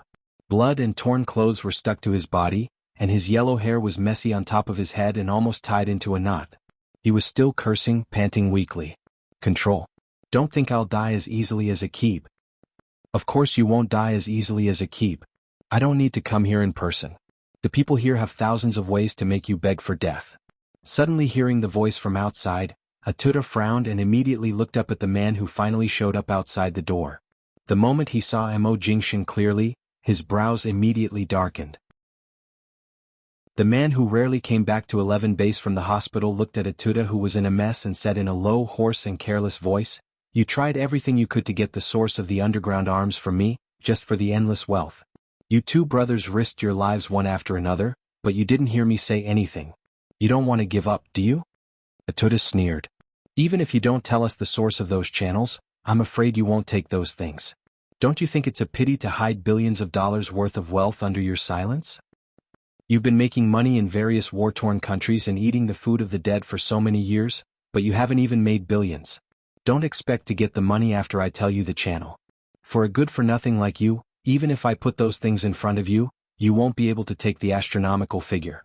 The lighter Mo Jingshan's tone was, the thicker the disdain in it was. Chapter 696. After receiving a call from the hospital, Mo Jingshan left 11 Base again and hurried back to the hospital. Dr. Wendell said that Jin Wan was kidnapped by those Cambodians before she passed the critical period. She must have hit her head when she was taken into the car, and the head injury caused subarachnoid hemorrhage. Although it was not fatal, it was hard to predict when she would wake up. When Mo Jingshan returned to the hospital, he was wearing the same clothes as when he returned to the base, black trousers and a black t-shirt. Knowing that it was hard to predict when Jin Wan would wake up, he looked decadent and dark. Apart from changing his clothes and taking a shower, he hadn't tidied himself up for a few days. His short black hair was a little messy due to the wind, but he still had a handsome face with deep facial features. He just left with a cold expression. He walked back to the ICU ward and watched the scene through the glass. Because Jin Wan couldn't move anymore, the brain surgery couldn't be transferred to the operating room but was carried out directly in the ICU. Through the protective glass window, Mo Jingshan looked at Jin Wan lying there coldly. She didn't even need to be anesthetized and didn't seem to feel anything during the operation. The doctors were busy operating on her. Various medical instruments beeped from time to time, and there were images of heart, breathing, blood pressure, and so on. Looking at the faint heartbeat on the image, Mo Jingshan's eyes were filled with emotion. Stepping on the cold ground, he stood straight in front of the glass. When Kay came back, he saw Mo Jingshan standing there coldly and solemnly, so he quickly walked up to him.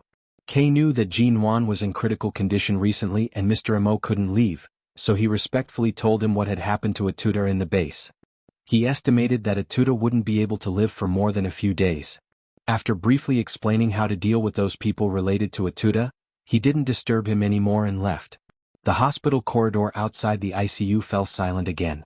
Mo Jingshan looked at Jin Wan, who was unconscious, slowly raised his hand and put it on the glass window. His palm gradually closed, clenched into a fist, and his knuckles turned white. 1 week later, Jin Wan was still unconscious. There was an oxygen tube in her nose, and there was an injection on the back of her hand. The back of her hand, which was already riddled with holes, was pale and covered in bruises left by the needle holes. Fortunately, since this morning Jin Wan's wounds had already healed. Her internal organs that had been injured by the bullet had also recovered well. Although she was still in the ICU, she was allowed 2 hours of visitation every day. Qin Siding walked into the ward and saw Mo Jingshan sitting by the bed, watching Jin Wan in deep sleep. These days, Mo Jingshan stayed with her for as long as she slept. The vice president and his assistant were in charge of the company's internal and external affairs. She couldn't eat, and Mo Jingshan hardly ate these days. He only took a few bites when they forced him to the table. Qin Siding came up behind him. Your cell phone rang. I took a look. It's the Ji family in High City. I guess Jin Wan hasn't been heard from these days. Ji Hongwen must have something to talk to her about. Mo Jingshan took a look at the time. I'll call him back later. Qin Siding nodded. Jin Wan is so badly injured now. Don't tell the people in High City. Wait until her vital signs are all stabilized. Otherwise, so many people will come all the way here, especially your grandfather. He is so old. The less he knows about these things, the less he will worry about. Mo Jingshan didn't speak anymore. His eyes were still on the face of the person sleeping on the bed, motionless. He knew that Mo Jingshan's current state seemed to have nothing to do with him except for waiting for Jin Wan to wake up. Qin Siding didn't say more. He just patted him on the shoulder and then looked at Jin Wan, who was also sleeping as if she didn't even have a dream. She was motionless and her face was so pale that she didn't look like a real person. Mo Jingshan put his hand on Jin Wan's uninjected hand and held her bruised hand firmly in his palm. Another half a month passed. Mo Jingshan had been allowed to accompany Jin Wan in her ward every day. He had been holding the woman's white, tender and soft hand. At this time the cell phone on the bedside vibrated. Mo Jingshan took a look at it and raised his other hand to pick up the phone. Mr. Mo, Atuda has an adoptive father in Mexico, who is the godfather of the Mexican mafia. More than 20 years ago, he was also active in war-torn countries all over the world. In recent years, most of his forces have been taken away, and the remaining men and wealth are not enough to support him, so he sent Atuda to find a way to get those underground arms channels from you so as to earn billions of dollars. Now we've found Atuda's adoptive father. He was diagnosed with liver cancer a few months ago and is lying in the hospital waiting to die. Seeing Atuda's failure, his men have all run away. There are only a dozen of them around him, but they are now under our control. He wants to call you. Do you want to answer it? Mo Jingshan said coldly, you are going to die. What else do you want to say? The other party handed the phone to Atuda's adoptive father, and then an old and weak voice rang. Mr. Control, I met you many years ago, but at that time you didn't find out who I was. I didn't expect that now my only adopted son has fallen into your hands. Mo Jingshan didn't speak. He just put Jin Wan's hand in his palm and slowly stroked it, gently stroking each of her fingers as if to warm her cold hands so that they wouldn't stay cold. Mr. Control, there is a saying in China that a mantis is trying to stop a chariot. I know this is the situation we are in now, and I'm not qualified to negotiate with you, but I have no son. Atuda is my only adopted son. He has been very loyal and filial to me for many years. I'm willing to give you the rest of my wealth as long as you let him go. Now I want to know, what have you done to my adopted son? There was a cold and frivolous sneer in Mo Jingshan's dark eyes. You should ask me what I'm going to do to you. The meaning behind his words was that he would not let them go, and that he would capture every single one of them from top to bottom, was shockingly clear. Chapter 697. Mo Jingshan abruptly threw his cell phone aside and held Jin Wan's hand hard. He could clearly feel the faint movement of her fingers in his palm. Before he hung up the phone, Atuda's adoptive father's voice rang. Mr. Control, we can negotiate. Please? Mo Jingshan ignored the phone call and hung up. He looked at the woman on the bed whose eyes were still closed and called her in a low voice, Wan Wan. Jin Wan's hand moved twice in his palm as if it was conscious. Although the movement was weak, it was 1,000 times better than the state she had been in for the past few days when she seemed to be unconscious and had no reaction at all. Mo Jingshin ordered someone to call Dr. Wendell. Dr. Wendell did a series of examinations on Jin Wan and then nodded with relief. Miss G's vitality and willpower have always been in her subconscious. She didn't give up. Fortunately, her injury is not fatal. As long as she continues to recuperate for a while, her internal and external injuries will be fine, and there won't be any sequelae. However, although the operation went well, there is no guarantee that the bleeding in some blood vessels will be completely cured. We still can't predict when she will wake up in the short term, but her body has regained consciousness. Even if she doesn't wake up when she recovers to a certain extent, she can be taken out to bask in the sun every day to enhance her immunity and adjust her body to a healthy state. You mean we still can't predict when she will wake up in the short term? Mo Jingshin frowned.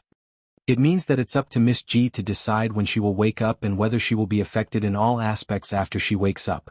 Dr. Chin should have already told you that although this kind of subarachnoid hemorrhage in the head is not fatal, this kind of hemorrhage will oppress the brain nerves and may affect her state of consciousness after she wakes up. But still, we'll only know after she wakes up. Chin's sighting did say that this kind of hemorrhage was likely to affect her intelligence and consciousness for a period of time, and she would often have headaches if the remaining blood outside the blood vessels was not absorbed by herself. But the question now was, when would she wake up? When Dr. Wendell left, Mo Jingshin looked at her quiet and motionless fingers and habitually held her hand again. In less than a month of suffering, he was so exhausted. If it were Jin Wan 3 years ago, she wouldn't even be able to see his face for 2 whole months. When he finally woke up, she was faced with a man she could no longer approach. What kind of despair and heartache must she have felt at that time? Yet she persisted by his side for such a long time. The hysteria in her heart was forcibly suppressed by her deliberate calmness on the surface. For the first time, Mo Jingshin began to doubt everything he had done for her good. He would rather start all over again than hold her tightly in his arms when he opened his eyes 3 years ago. The man lowered his head and kissed her fingers, his hoarse voice low and deep. "It's all my fault." A month later, the direct flight from Los Angeles to High City landed at High City Airport. Mo Jingshin carried Jin Wan out of the airport and then gently put her into the car. Facing the woman who had been motionless with her eyes closed, he whispered in a comforting tone, "Good girl, let's go home. We've been flying for more than 10 hours. We need to go to Chin Siding's hospital for a checkup first. If you're okay, we'll go back to the U Garden. I've asked Andy Chen and the others to go back. Everyone will accompany you." He held her in the car. Shinmu, who came to pick them up, didn't say a word and drove away from the airport. Jin Wan didn't resist or move in Mo Jingshin's arms. Even a few days before returning to High City, Dr. Wendell said she had recovered a lot of consciousness, but she hadn't woken up yet. Although the gunshot wound had healed, it was her internal organs that were seriously damaged. She couldn't do too much exercise and had to rest quietly for at least a few months. Gunshot wounds were not child's play. Whether it was a member of a Western war-torn country or a member of 11 base on a mission, the chance of survival after being hit by a bullet was very small. Jin Wan's wound was almost fatal. It was a miracle that she could survive. Everything took time. During this waiting time, staying in the cold hospital in Los Angeles was not the most comfortable place for Jin Wan. It was better to go back to High City. It was better to let her go back to her favorite place and be accompanied and taken care of by the people closest to her, most trusted and most familiar. When they returned to the U Garden, Auntie Chen and the others were already waiting. Seeing Mo Jingshin carrying Jin Wan out of the car, she hurriedly came up to greet them. "Mr. Mo, madam?" Before being invited back to the U Garden, Auntie Chen had carefully asked about Jin Wan. When she learned that Jin Wan had been seriously injured in Los Angeles and had been in a coma for more than a month, she had been worried. Now she finally saw Jin Wan, but she just let Mo Jingshin hold her, motionless as if she didn't have any reaction. Auntie Chen's eyes instantly turned red. "Madam?" Mo Jingshin didn't speak but walked in with Jin Wan in his arms. The villa, the manor, and the interior decoration of the U Garden had all changed, but it looked more suitable for the two of them than before. Auntie Chen and the other servants hurriedly followed them in. Mo Jingshin put Jin Wan on the sofa and ran his fingers through her long hair. Then she sat motionlessly on the sofa. He squatted in front of her and held her hand in his palm. "Wan, let's go home." After Jin Wan was brought back to High City because Auntie Chen and the others were taking care of her, Mo Jingshin hadn't been involved in the company's affairs for nearly 2 months and finally began to put them back on the agenda. However, he came home on time every day and didn't attend any social events in person, leaving them all to his subordinates. Every night, he slept in the same master bedroom with Jin Wan.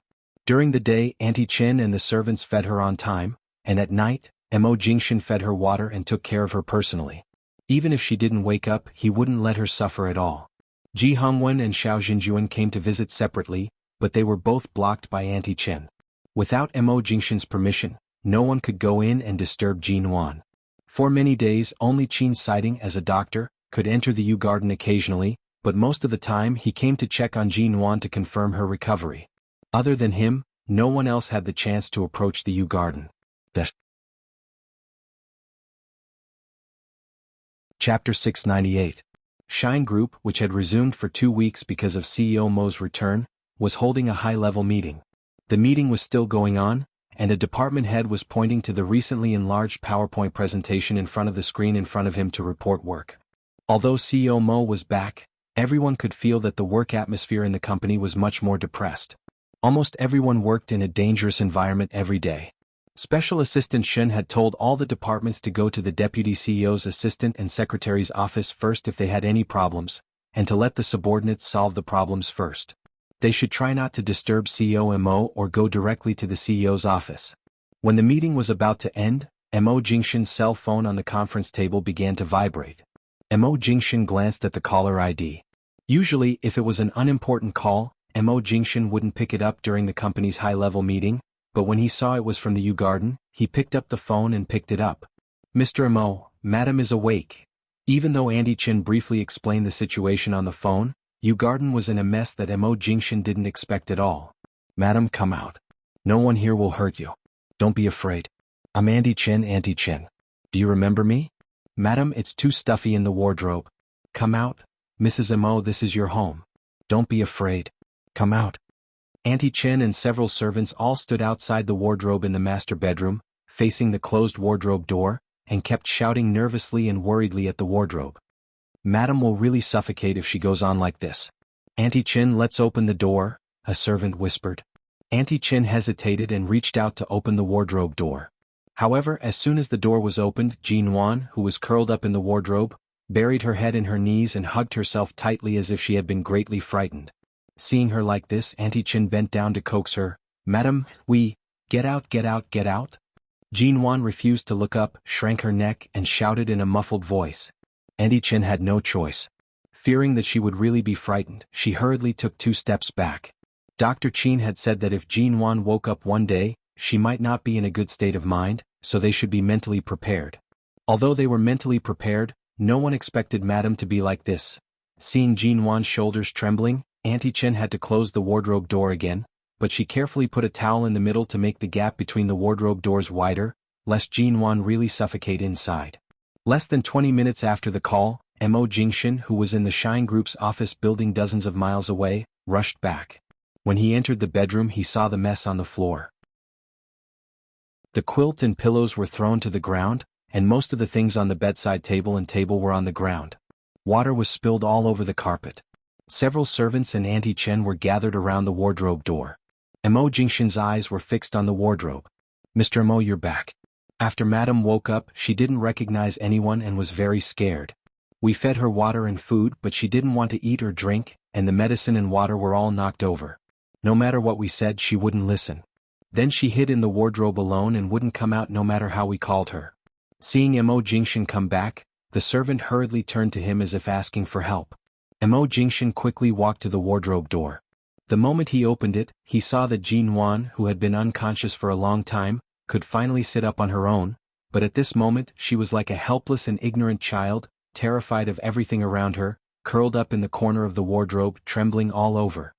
Mo Jingshan bent down to carry her out, but when Jin Wan heard someone open the wardrobe door to talk to her, she was even more frightened and shrank into the corner of the wardrobe. Jin Wan, it's me. Mo Jingshan had been mentally prepared because of Qin Siding's repeated reminders, but now she looked like she was not just mentally affected. Seeing that she had been hiding and that Auntie Chen had said on the phone that she had been hiding in the cabinet for almost an hour and refused to come out, Mo Jingshan turned his head and ordered, "Call Dr. Qin over." At the same time, the man put his long arm in and picked up Jin Wan, who was almost curled up into a ball. As she struggled and screamed in his arms, he held her firmly in his arms and turned to put her on the bed. Jin Wan hurriedly withdrew from his arms, but Mo Jingshin pulled the quilt that Auntie Chin hurriedly picked up from the carpet and wrapped it around her thin pajamas, pressed her into his arms, and patted her back comfortingly. Don't be afraid. This is the U Garden. There's no danger. We're all here with you. Don't be afraid, okay? Jinwan didn't know if it was because Mo Jingshin's clear and clean smell made her feel familiar, or because of his voice or his words that comforted her, but Jinwan gradually softened in his arms. Mo Jingshin looked down at her still pale little face, raised his hand to touch her face and said lovingly, "No matter what you're afraid of, no one here will hurt you. Trust me, be good." Jinwan took a few quick breaths in his arms and clenched her hands into fists. After a long time, she shrank into his arms and said hoarsely as if she had been wronged, "Where is the U Garden?" Mo Jingshin's eyelids twitched because of her words. The other servants had gone out, and only Auntie Chin stood by the bed and looked at them worriedly.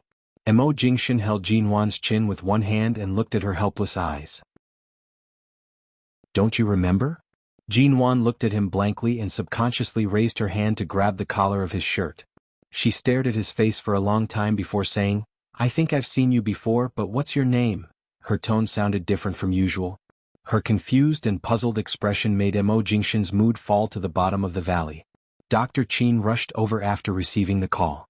When he arrived, he saw Jinwan curled up in Mo Jingshin's arms.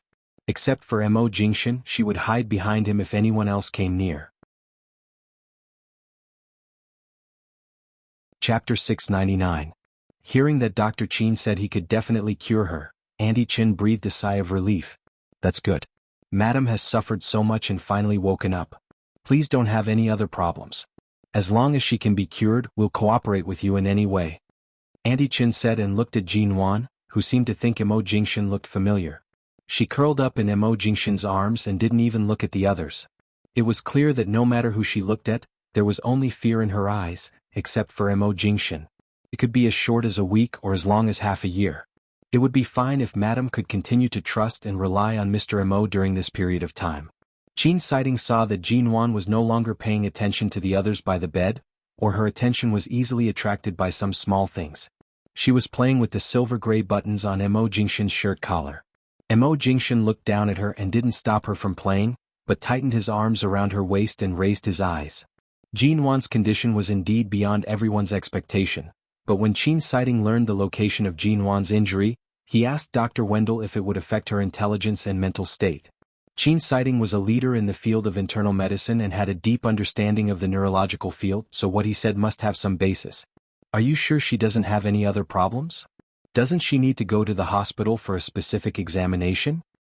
"You can go to the hospital for examination, but given her current condition, she will be stimulated and frightened by any unfamiliar people or strangers. In my opinion, her IQ is only about 7 or 10 years old, and her thinking and memory are in a mess. Sometimes she remembers something and sometimes she doesn't. Now the most important thing is to guide her correctly. Don't let her go with malicious people and don't let her leave your sight easily. I'll contact the scientific research institute I'm familiar with and ask them to develop more effective drugs to treat her as soon as possible." With that, Qin Siding took a look at the mess on the ground and the open cabinet door. He didn't need to ask to know what was going on. Also, she occasionally has uncontrollable irritability because of headaches. You must not stimulate her. You'd better keep her in an environment that she feels safe and comfortable. Don't come into contact with people she used to hate, and don't meet people who will make her feel extreme because she will recall memories of the past from time to time, but she doesn't understand the source of those memories and will collapse. Why don't you answer me? What's your name? Jinwan rested her head in Mo Jingshin's arms. It seemed that after being held by him like this for a while, the familiar feeling made her no longer have any resistance to him, but she was looking at him with a pair of red eyes, a little curious and a little cautious. Her hand was still clutching the buttons on the front of his shirt, unconsciously fiddling back and forth. Mo Jingshin raised his hand and held her hand very gently and carefully. He held her hand firmly in his palm and looked down at her. Seeing the confusion in her eyes and the pure and childlike eyes in her eyes, his heart skipped a beat. He bent down and whispered hoarsely in her ear, "I'm your husband. Don't be afraid, in." "Husband?" Jinwan thought carefully about the words she knew for a long time before she blurted out, "Is it the person who will sleep with me?" Mo Jingshin, Auntie Chin, Qin Siding. After leaving the bedroom, Qin Siding continued to tell Auntie Chin about Jinwan's current situation and then drove back to the hospital to get the medicine. In the bedroom, Jinwan had been leaning in Mo Jingshan's arms. Her hand was no longer playing with his buttons, but she pinched his face as if to make sure whether he was a man in her dream or a real man. She stared at his face and said in a low voice, "I seem to have seen you before." Mo Jingshan took her hand, held her like this, opened her palm and patiently wrote his name in her palm. "Can you read?"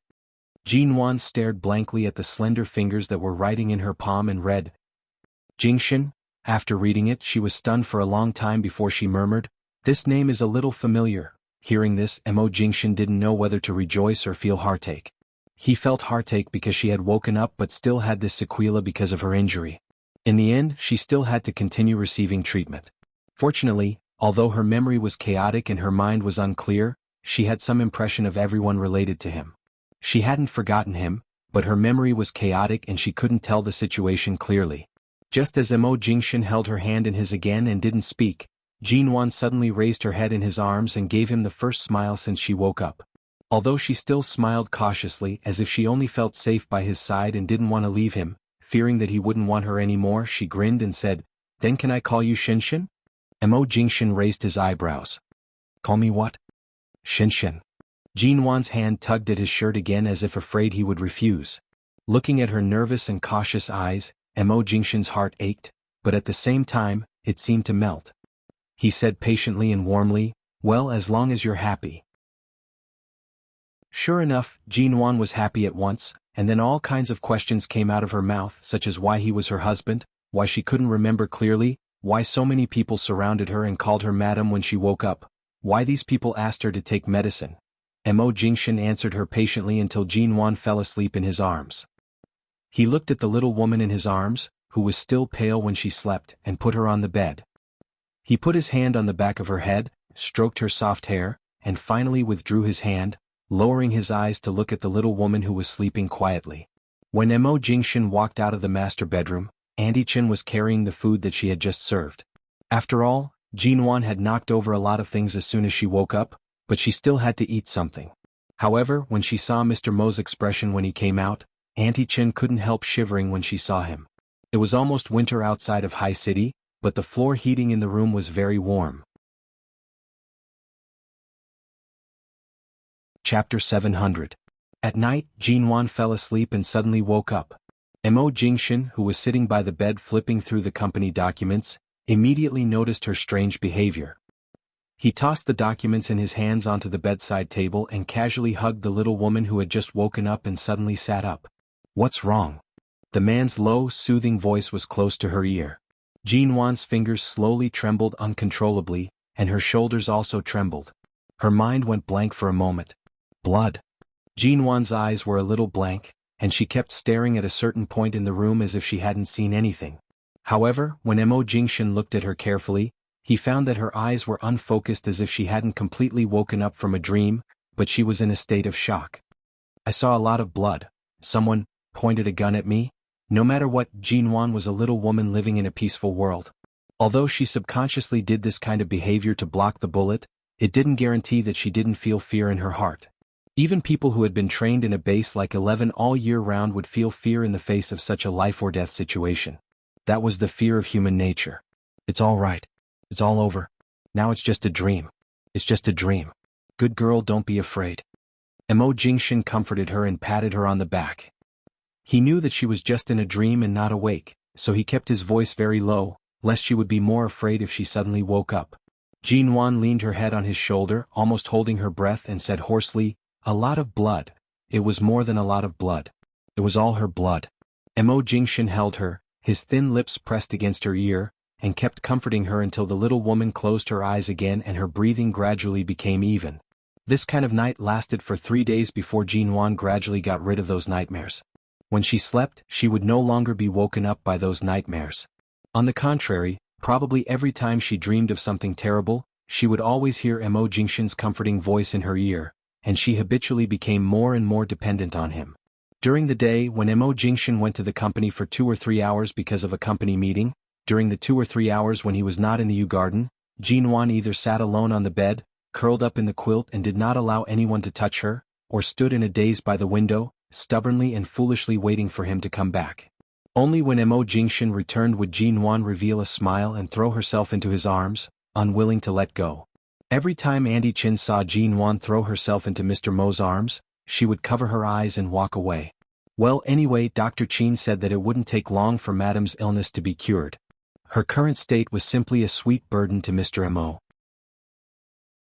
It seemed that ever since the divorce, Mrs. Mo had never been so close to Mr. Mo. But who said that Mrs. Mo's feelings for Mr. Mo had long been exhausted? She wanted to get close to him when she was unconscious, and she only trusted and relied on him. Obviously, in Mrs. Mo's mind, she couldn't leave him at all. Mr. Mo, when you went to the company for a meeting, Madame refused to eat lunch. We just went to reheat the lunch. Auntie Chin went downstairs to bring up lunch.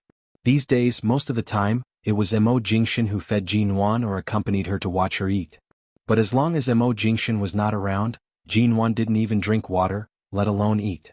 At first, Auntie Chin thought she was just throwing a tantrum, but then she gradually found that Jean Wan was just afraid and guarded against all the people she didn't know, as if she were afraid of eating something dangerous and refused to open her mouth to accept a mouthful of food. This subconscious guard left Auntie Chin helpless and could only turn to Mo Jingshan for help. Put it on the table. I'll feed her, Mo Jingshan said and patted Jean Wan's shoulder. Sit down and eat first.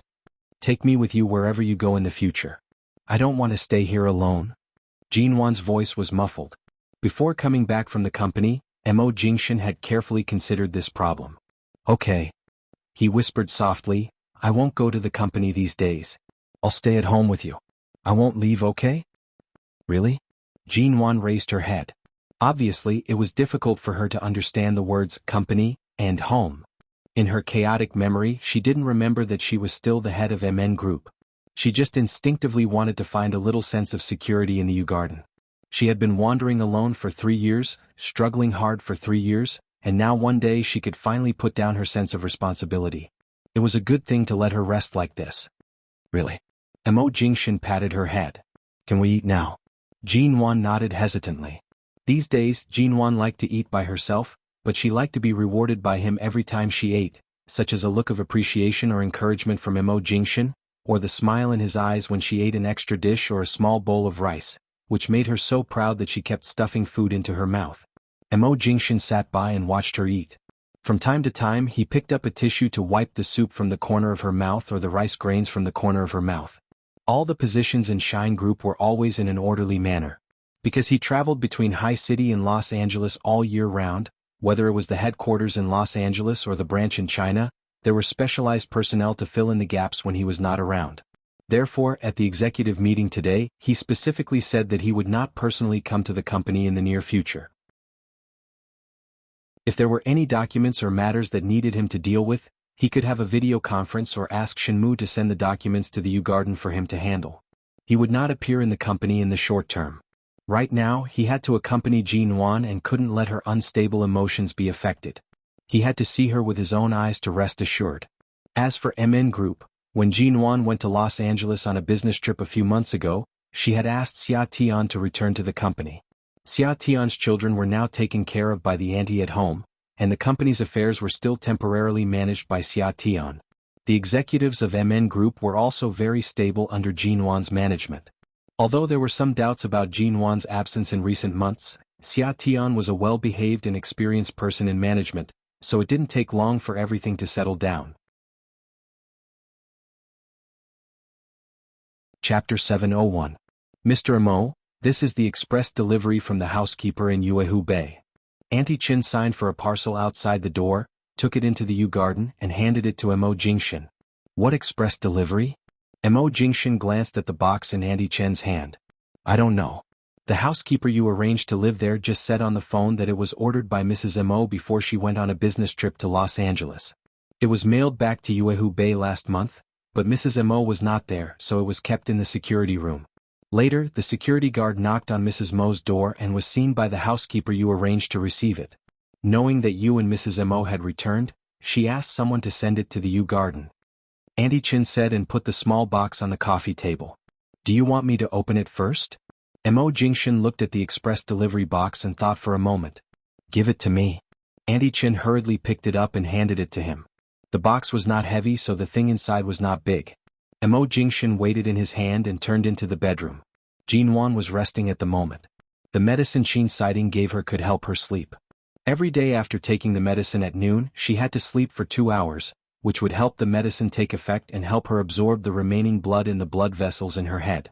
Seeing that Jin Wan was still sleeping, Mo Jingshan put the express delivery on the table, and after a while he opened it. Inside was a light blue velvet box. As soon as he saw this velvet box, Mo Jingshan's eyes almost knew the answer. She opened it and saw that it was indeed the 10-carat blue diamond.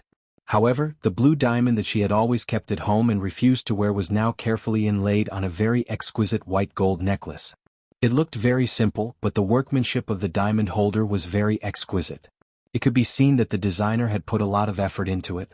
The simple necklace paired with the gorgeous 10-carat blue diamond formed a different style. It was very suitable for her temperament and also completely set off the beauty of the blue diamond.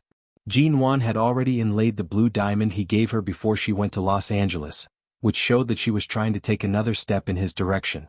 Looking at the necklace in his hand, Mo Jingshan got up and gently put the necklace on her neck. Jin Wan turned her head slightly in her sleep, just enough for him to fasten the back of the necklace without waking her up. Looking at the blue diamond quietly pressed against her collarbone, it made her already fair skin look even whiter. Because Jin Wan had not fully recovered from her illness, the depression in her heart was finally dispelled. Thinking of the day when this little woman first arrived in Los Angeles, she kept saying that she didn't go to Los Angeles to find him. That kind of tone was really lovable and hateful. The Ji family and the Xiao family had been waiting for Jin Wan's news, but there had been no news of her since she was brought back to High City by Mo Jingshan. Mo Jingshan's explanation was that Jin Wan had been ill recently and was not fit to go out to meet people. No matter how serious his illness was, he could refuse to see outsiders, but he could not refuse to see his own family. Ji Hongwen rushed out of the company in the afternoon on the weekend and directly asked the driver to drive to the hospital. He didn't expect that at almost the same time, the Xiao family's car also stopped outside the Yu Garden. Mr. Mo Jingshan was having a video conference with the people in Los Angeles in the study. At this time Auntie Chen didn't dare to disturb him, but now she had to disturb him. Hearing the knock on the door and then hearing Auntie Chen's movement, Mo Jingshan made a pause gesture to the person on the other side of the video conference and looked back at Auntie Chen who was at the door. Knowing that she wouldn't come in easily under normal circumstances, he asked indifferently, "What happened?" "The Ji family and the Xiao family have come. I can't stop them too much. I stopped them last time, but this time I really don't have any reason to stop them. Chairman Ji is Mrs. Mo's father, and he insisted on coming to see how Mrs. Mo was. I couldn't refuse him, but Mr. Xiao also said that he was Mrs. Mo's father. I don't understand what's going on, but they have come in now." Auntie Chen was a little confused. "I'm afraid that Mrs. Mo will be frightened when she sees them. After all, she has only let down her guard against the servants in the Yu Garden and you, Mr. Mo. As for the others, I'm really worried that she will be affected. After all, Dr. Qin said that she is prone to be irritable now." Mo Jingshan was silent for a moment. It was not difficult to imagine what kind of earth-shaking quarrel Xiao Jinjuan and Ji Hongwen would have when they met. In front of Jin Wan, she definitely couldn't stand such a scene. He directly told the person on the other side of the video conference that the meeting would be suspended and that they would continue at another time. He got up and walked out of the study. At the same time, Xiao Jinjuan and Ji Hongwen finally saw Jin Wan, but to their surprise, the daughter they missed so much was fiercely repulsed by their appearance and even seemed to be very afraid. A servant said that Mrs. Mo's illness was because of a brain injury, and that there was still some blood left after the surgery, and she was still unconscious. At this moment, the two people who had been quarreling from the door into the villa didn't dare to say anything to provoke her. Jin Wan saw that the two of them had not allowed either of them to approach her, regardless of whether it was Ji Hongwen or Xiao Jinjuan. Even at this moment, when the servant came over to comfort her and offered her a cup of warm water for her to drink to stabilize her emotions, she smashed the cup. Anyone could see that right now. She really couldn't see any strangers because anyone who suddenly appeared would cause her chaotic memories to become even more chaotic. She wanted to remember something but couldn't, so she became even more irritable. At this moment, there was a slight sound of movement and a man walked in from the door. Ever since Mo Jingshan took a vacation to accompany Jin Wan, he usually wore a gray t-shirt or soft and comfortable home clothes at home. Today he was wearing a dark t-shirt and long pants, but he did not lose his usual stern and upright appearance. His handsome and cold face revealed a hint of coldness, and his entire person was filled with an intimidating coldness. He looked at the woman who was curled up under the bed like a frightened cat, and his eyes darkened. His long legs opened and he directly walked over.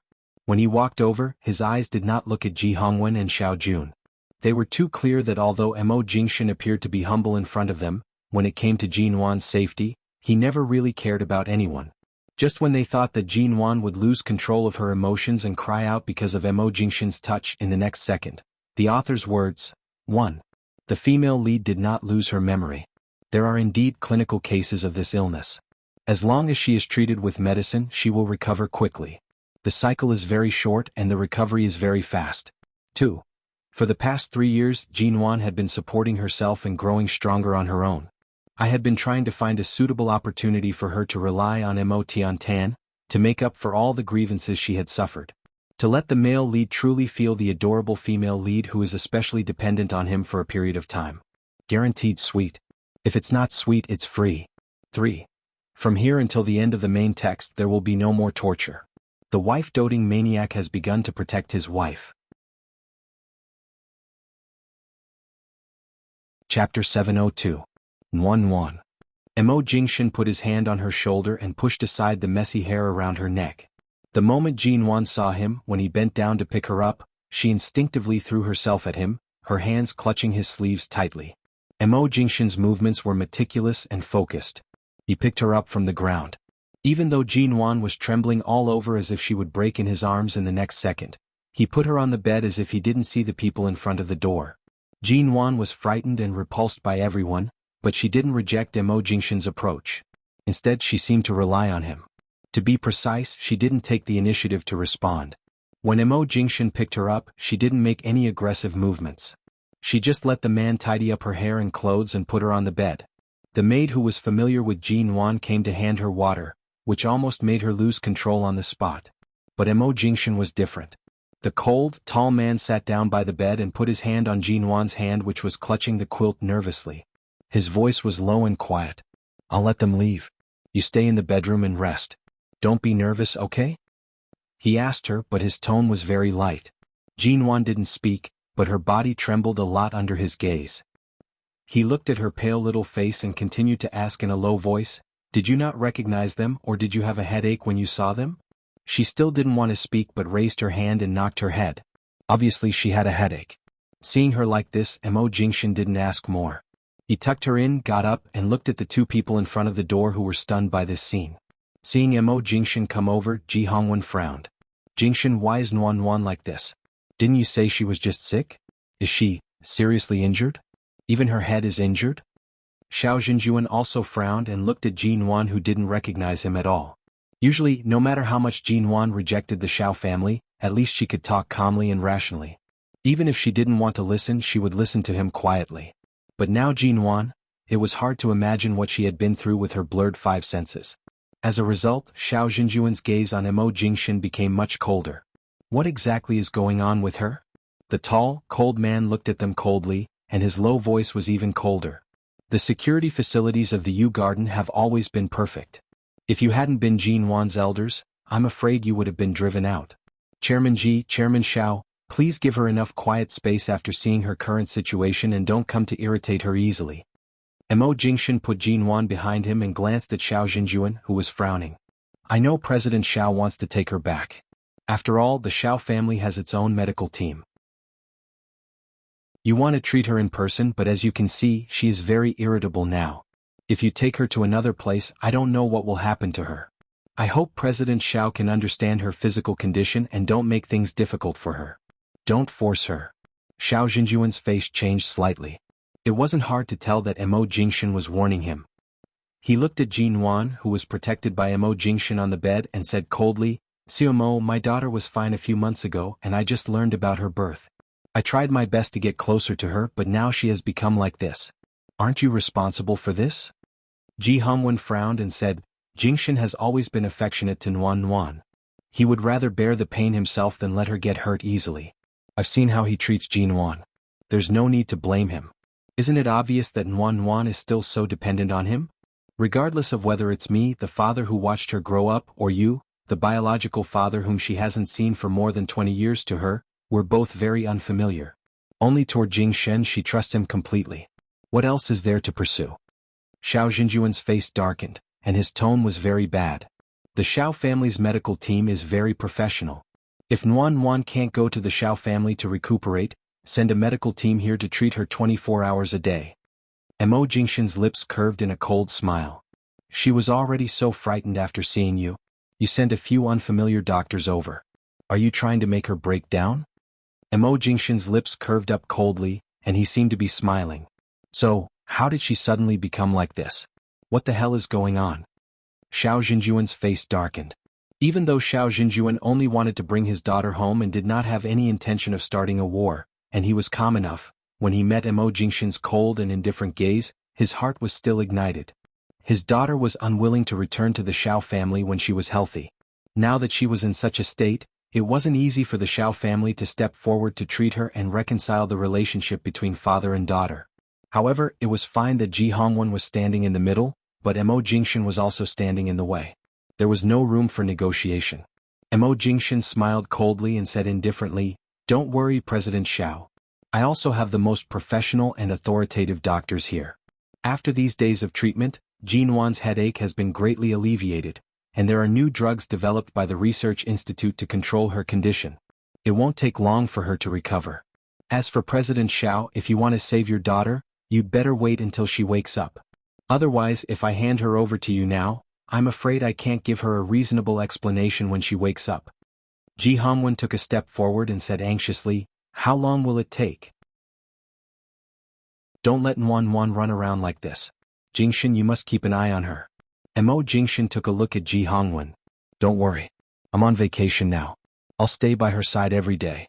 Ji Hongwen sighed and looked at Ji Nuan, who was hiding under the quilt and looking at the door. His heart ached for her, but there was nothing he could do. At this time he could only wait for her to recover. And since Mo Jingxin had said that he had specially developed drugs for her, which would shorten the course of the disease and make her better as soon as possible, there was nothing he could do. As her father, he couldn't help her at this time. But the only thing he could be thankful for was that the person Ji Nuan relied on was Mo Jingxin, not someone else with ulterior motives. Chapter 703. Xiao Xinjuan also looked at him coldly. When the two of them were about to argue about Ji Nuan again, Mo Jingxin gave Auntie Chen a look, and Auntie Chen hurriedly said, "Chairman Ji, Chairman Xiao, Mrs. Mo needs to rest now. Please leave the master bedroom and go to the living room on the first floor to have some tea." Xiao Xinjuan's face was cold. "There's no need for tea, but I'm worried about her now. Next time I come to visit her, don't stop me. I promise I'll just look at her from a distance and won't scare her again." Hearing Xiao Xinjuan, who had always been superior, making such a compromise, Ji Hongwen looked calm and didn't speak, and Auntie Chen still asked them to leave with a smile. As for Mo Jingxin, he just looked at them indifferently. When they both turned to go out in consideration of Ji Nuan's condition, Mo Jingxin glanced at their backs and said lightly to the servant outside the door, "Next time the Xiao and Ji families come to the Yu Garden, don't stop them. It's necessary to tell me before they come in." "All right, Mr. Mo Jingxin turned and walked back to the bed. Looking at the little woman who was still hiding in the quilt, he sat on the bed and patted her on the head reassuringly. "All right, they're all gone." With that, he helped Ji Nuan tuck in the quilt and didn't look at anyone outside the door. Ji Hongwen and Xiao Xinjuan, who had gone downstairs, didn't get along well with each other. The old and new hatred of more than 20 years was still a knot that couldn't be solved. But at this time, the two of them had the same thought in their hearts. They had seen the most arrogant rich people. But their son-in-law, who was so cold and indifferent, could only swallow his anger and couldn't say a word. So who was the closest person to Ji Nuan? Her adoptive father and biological father were no match for Mo Jingxin. In the master bedroom, Ji Nuan sat up from the bed, looked out, and then boldly asked, "Just now those two people said they were my fathers. Why do I have two fathers?" Without saying a word, Mo Jingxin put the woman on his lap and chuckled. "Which one of them do you like best?" "Neither of them. But why do I have two fathers?" "None of them were pleasing to the eye?" Mo Jingxin did not seem to mind as he calmly said, "It's fine if you don't like it. It's fine as long as you find me pleasing to the eye." "Should I know them?" He pursed his lips and said, "You'll understand after you recover. Anything I say now will be memories that you can't digest." Ji Nuan sat in his arms with a confused expression. "But you all said I was injured. Last night when I showered, I didn't see any wounds on my body. I touched everywhere and I didn't bleed. Why did you all say I was injured? The man's fingers carelessly brushed the soft fur on her sleeves. The wound has already healed. Of course it won't bleed anymore. Is my injury very serious? It's very serious. How did I get hurt? Why are you injured? For me. Hearing his answer, Jinwan stared at him for a long time, but it seemed that she still couldn't understand the meaning of his words. However, just as she was thinking hard, the man put his hand on the back of her head and gently pressed her closer to his arms. Then she felt warmth on her forehead. The man's kiss fell on her forehead and then gradually moved down to her eyebrows, nose, and finally, when it was about to fall on her lips, he saw that her eyes were confused. She didn't seem to be afraid or aroused. She just didn't seem to understand what he was doing. He paused. Not wanting to scare her, he just kissed her lightly on the lips and let her go under her stunned eyes. Why are you looking at me in a daze? Jinwan was confused just now, but now she said with a red face, You were kissing me just now, the man chuckled. Do you know what kissing means? Jinwan nodded, then shook her head and then nodded again. I know. You're my husband so you can kiss me. No one else can kiss me. Mo Jingshan smiled at her, pretending to understand. He raised his hand and gently pressed her head. Does your head still hurt? If you don't want the nurse sent by Dr. Qin to massage you, I'll do it for you. Jinwan raised her hand to pull his hand down and shook her head. It doesn't hurt as much as it did a few days ago, but I'm so bored sitting here in a daze every day. The computer, phone and iPad that Auntie Qin brought me are not good. Rest for a few more days. When the doctor says your condition is stable, I'll take you out to relax, but you must control yourself. Don't be afraid of strangers. As long as you're by my side, trust me. I'll protect you. You don't need to be afraid of anyone, okay? Jinwan hesitated and nodded with some anxiety and yearning. Okay. Mo Jingshan smiled and rubbed her hair. When Mo Jingshan left Jinwan's bedroom, Jinwan picked up the iPad that Auntie Qin brought her and watched all kinds of videos and movies. She flipped through them and was curious about everything. The man stayed at home to accompany Jinwan. Dressed in soft gray home clothes, he still looked handsome and cold. Jinwan clicked into a place on the iPad, which was the operation bar of a video history. After opening it, she found that there were a lot of things she had seen before. She didn't have a deep impression of them, so she casually scrolled down until she found a video from a long time ago. Seeing Jinwan's name on the video, she clicked in curiously. It turned out that what she saw was the interview she had done in England after she was recognized as a Forbes Chinese female entrepreneur. The woman in the video was herself, dressed in a beautiful, professional suit, sitting in the interview hall and talking calmly with the host who spoke English. Jinwan found that she could understand English and could even understand all the content of the interview. For example, the Forbes Chinese female entrepreneur Jinwan, the history of the MN Group's rise, and the Jinwan in the video. Every frown and smile of the Jinwan was charming yet unapproachable, like the self-confidence of a leader of a large company. The Jinwan in the video felt both familiar and strange to her. The female CEO of MN Group? Was this herself? Jinwan put down the iPad after watching the video for more than 40 minutes. She raised her hand and knocked her aching head, but this time she found that her head seemed to be splitting. She immediately raised both hands to cover her head and pressed hard. Chapter 704. Mo Jingshan walked down the stairs. Ji Hongwen and Xiao Jinjuan hadn't left yet. When they looked back, they saw him coming down. The man's aura at home was clean and cold, and his steady footsteps made the silence in the hall on the first floor even more obvious. Mo Jingshan looked at the two silent people. Haven't you left yet? Is there anything you haven't told us? Ji Hongwen sighed. I'm just thinking, after Nuan became so sick, she only recognizes you as her daughter. As a father, I'm still a failure after all these years. After a moment of silence, Ji Hongwen asked, In the 2 days after she woke up, you must have spent a lot of effort to comfort her, right? Looking at her just now, it's hard to imagine what she's like when her emotions aren't stabilized. Auntie Qin whispered, When Mrs. Mo woke up that day, she smashed almost everything that could be smashed. Then she hid in the cupboard and refused to let us touch her. Fortunately, Mr. Mo came back in time.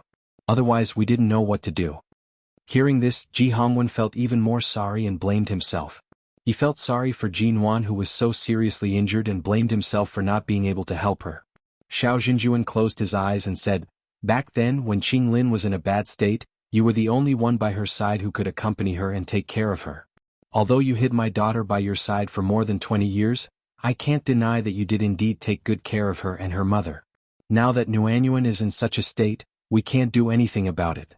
Just like back then, even if I went to pick up Qing Lin, I'm afraid she wouldn't be willing to leave with me. Ji Hongwen didn't expect that Xiao Jinjuan, who had been stubborn for so many years and was used to calling the shots in Ling Xiao Group, would say such a thing. Mo Jingshan didn't interrupt but said, Auntie Chen, ask someone to prepare dinner.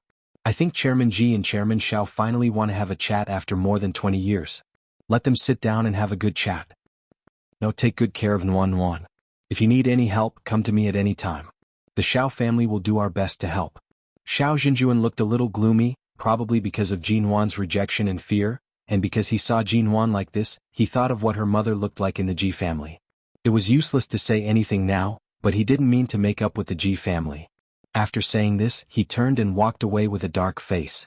Mo Jingshan narrowed his eyes and did not speak. Ji Hongwen didn't stay long. After all, everyone in the Yu Garden was surrounding Jin Wan. He didn't want to cause any trouble, so he said a few words and left with Xiao Jinjuan. Mo Jingshan indifferently watched as the people left the Yu Garden and turned to head upstairs. In the bedroom, Jin Wan was lying on the bed. Her headache had passed, but she was still looking at the Jin Wan who was being interviewed in the video with a puzzled look. She observed her tone and expression, and from time to time she smiled and mimicked her facial expressions. Mo Jingshan heard the sound on her iPad outside the door and guessed what she was looking at. He stared at her for a moment to make sure she was looking at her old self and that she was fine, then he went back to the study, but before returning to the study, he told the servant to keep an eye on her outside the bedroom at all times. In the study. The video conference that had ended not long ago had been interrupted. Mo Jingshan closed the computer and picked up his cell phone to make a phone call. His voice was clear and cold. Close the trading channel of those underground arms dealers. No one related to us can use this channel in the future. Just cut it off and give the important part to Nanhang. The person on the other side of the phone recognized his voice and was very respectful and polite. Mr. Control, are you going to have nothing to do with those underground arms dealers in the future? I haven't been involved in them for so many years. I just know all the channels. Do I look like I'm going to keep them? Ah. The person on the other side of the phone was a little surprised.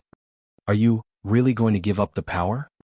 Mo Jingshan said indifferently, do as I say and you won't suffer any loss. Don't delay. Contact Nanheng directly. You will send someone over. The people of 11 Base know what to do. But we have always trusted you for so many years, and you will never betray us no matter what. Now if these channels are given back to us, it's hard to say whether we won't. Mo Jingshan smiled mildly. I'm sure you don't wish for me to sell you out of impatience one day. Okay, I see. I'll do it right away. After hanging up the phone, Mo Jingshan dialed another number with his long fingers. He put his hand on the computer and looked straight at the bookshelf not far away with his deep and calm eyes. I'll return the management of 11 Base to you. I don't want it and you don't have to force me. Just clean up the remnants of the Cambodian gang one by one for me. Otherwise, sooner or later they will find you, and then I won't be able to go through thick and thin with you. On the other end of the phone was Nanheng's still lazy and sexy voice. Are you going to concentrate on being the president of Shine Group and stay at home with your wife? Mo Jingshan said indifferently, she is different from Feng Ling. She belongs to your world but she was forcibly pulled out while Jin Wan doesn't belong to that world but she was forcibly pulled in. It's time to call it a day. After a moment of silence, the person on the other side of the phone chuckled. All right, I see. Grandfather Mo's concerns were right. I also know that sooner or later you will return to your nature. The voice on the other side of the phone paused. How is Jin Wan now? She hasn't woken up yet. After all, old Qin is still in High City. He said it won't take long to cure her, so let's leave it to time. Anyway, you're going to focus on accompanying your wife now. She stays by your side obediently and doesn't run around, unlike me who can't even be caught. Now she's using all the skills I taught her to take revenge on me. She's becoming more and more cunning. She's like a loach that I can't catch but she can still bite me. Hearing the voice on the other side of the phone, Nanheng paused and said indifferently, leave it to me. Just stay with Jin Wan in High City. What? Mo Jingshan grunted in response, hung up the phone and casually put the phone on the table. At this time, Jin Wan was quietly standing at the door of his study. Seeing that he had finished the phone call, she quietly pushed the door open and looked in carefully. When Mo Jingshan noticed her movement and turned to look at her, their eyes met, and Jean Wan immediately blushed in embarrassment. She didn't expect to be discovered so quickly.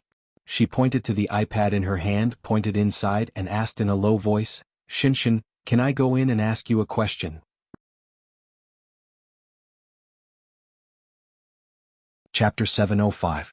Seeing Jean Wan's sneaky and childish look, Mo Jingshin smiled. "What do you want to know?" Jean Wan then quietly looked back at the servant who had been following her. Just now, when she came out of the bedroom, the servant had been following her. Because Mo Jingshin had responded inside, after receiving the servant's permission, Jean Wan squeezed in through the crack of the door. Now she had lost a lot of weight, so she squeezed in without opening the door too much. This is the person." Jean Wan walked over, raised the iPad to him and tried to show him. "This woman is also called Jean Wan. I think she looks exactly like me, so is this the person I used to be?" Mo Jingshin took the iPad and casually flipped through it. He saw that she had found all the interview videos she had participated in, as well as some of the scenes of her being surrounded by the media in High City, including the time when he had said in front of the media that they had never divorced because of Ji Mingran's trick. She had also dug out the video. She even knew to search for her own name on it. The man looked at Jean Wan in the iPad for a while, and a warm smile suddenly flashed across his eyes. Then he looked at Jean Wan, who was looking at him curiously. "This is you before you got sick?" Jean Wan nodded repeatedly. "I used to be so beautiful." The man immediately smiled, raised his hand, and gently stroked her hair as if coaxing a child. "You're also very beautiful now." "No, I haven't seen those beautiful clothes. Even the clothes Auntie Chin bought for me are not as beautiful as these." Jean Wan pointed to herself on the screen and saw all kinds of beautiful clothes. Mo Jingshin paused. Her own clothes should be in Yuehu Bay, and most of the clothes in the Yu Garden were bought by Auntie Chin. Many of the clothes were what Jean Wan liked 3 years ago. Auntie Chin didn't know that Jean Wan had changed a lot in the past 3 years in London, and people at Auntie Chin's age thought that Jean Wan should be comfortable at home, so most of the clothes in the wardrobe were in line with Auntie Chin's taste, and many of them were home clothes. "You like these clothes? Shall I take you to buy them tomorrow?" Hearing that she was going out, Jean Wan's eyes lit up again, and then she asked, "Are there many people in the clothes shop?" "A lot." Mo Jingshin watched her patiently and gently. "You do need to train in a crowd. If you're always afraid of strangers, I'm afraid you can only stay at home while you recuperate. You can make your own choice and—" Jean Wan hesitated for a long time before timidly whispering, "Will you always accompany me?" "Yes." "Then let's go buy it."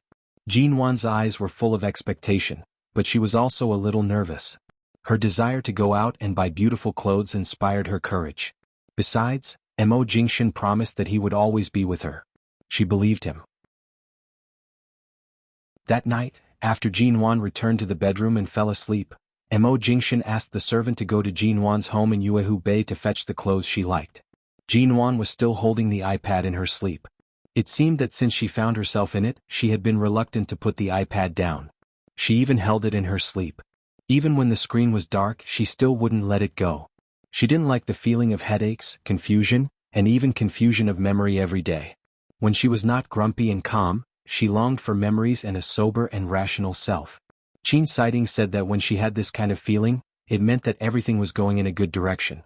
It would be of great help to her recovery if she could always keep a clear head, not be stimulated, and gradually adapt to the current life. Mo Jingshin didn't continue the meeting yesterday. This morning he would meet with the United States. After all, the time difference between China and the United States was different.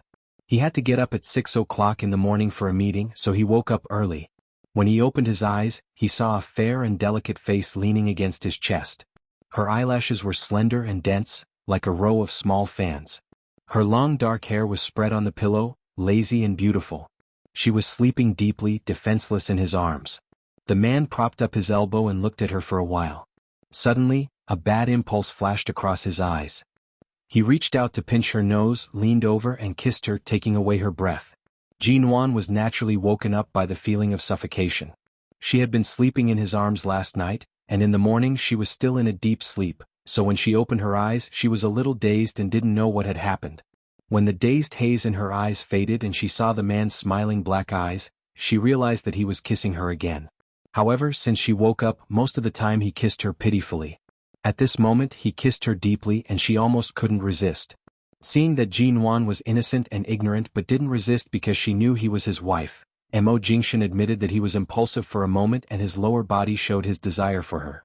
But seeing this little woman's innocent look, even if she probably wouldn't resist no matter what he did, he still couldn't bear to do it. After all, her mind was still at the stage of a child. Holding back his desires, Mo Jingshan gradually softened his kiss and kissed her gently on the corner of her lips. Jinwan met the man's deep, dark eyes with a smile and heard his low, unhurried voice. "I'm going to the study. You're not allowed to sleep in today. Sleep for at most 2 hours before you get up to clean up. I'll accompany you to buy clothes early. There are fewer people in the morning so you won't be afraid when there are too many people." Jinwan nodded blankly. When she saw him sit up, she suddenly subconsciously raised her hand to grab his clothes. When he turned his head to look at her, she asked with wide eyes, "Shinshin, did you put something in your pants when you slept?" "So hard. It was especially uncomfortable earlier." The moment Mo Jingshan's expression faltered, Jinwan curiously reached out to touch it. "What did you put in your pants?" For the first time in his life, Mo Jingshan dodged back and retreated under the bed. When he saw the little woman's curious expression, he immediately rubbed his forehead, not knowing whether to laugh or cry. "Nothing. I'm going to take a shower. You can continue sleeping." Jinwan hugged the quilt and curled up on the bed. She continued to look at his pants and seemed a little unhappy. She softly muttered, "You clearly put something in your pants but you won't let me see, Mo Jingshan."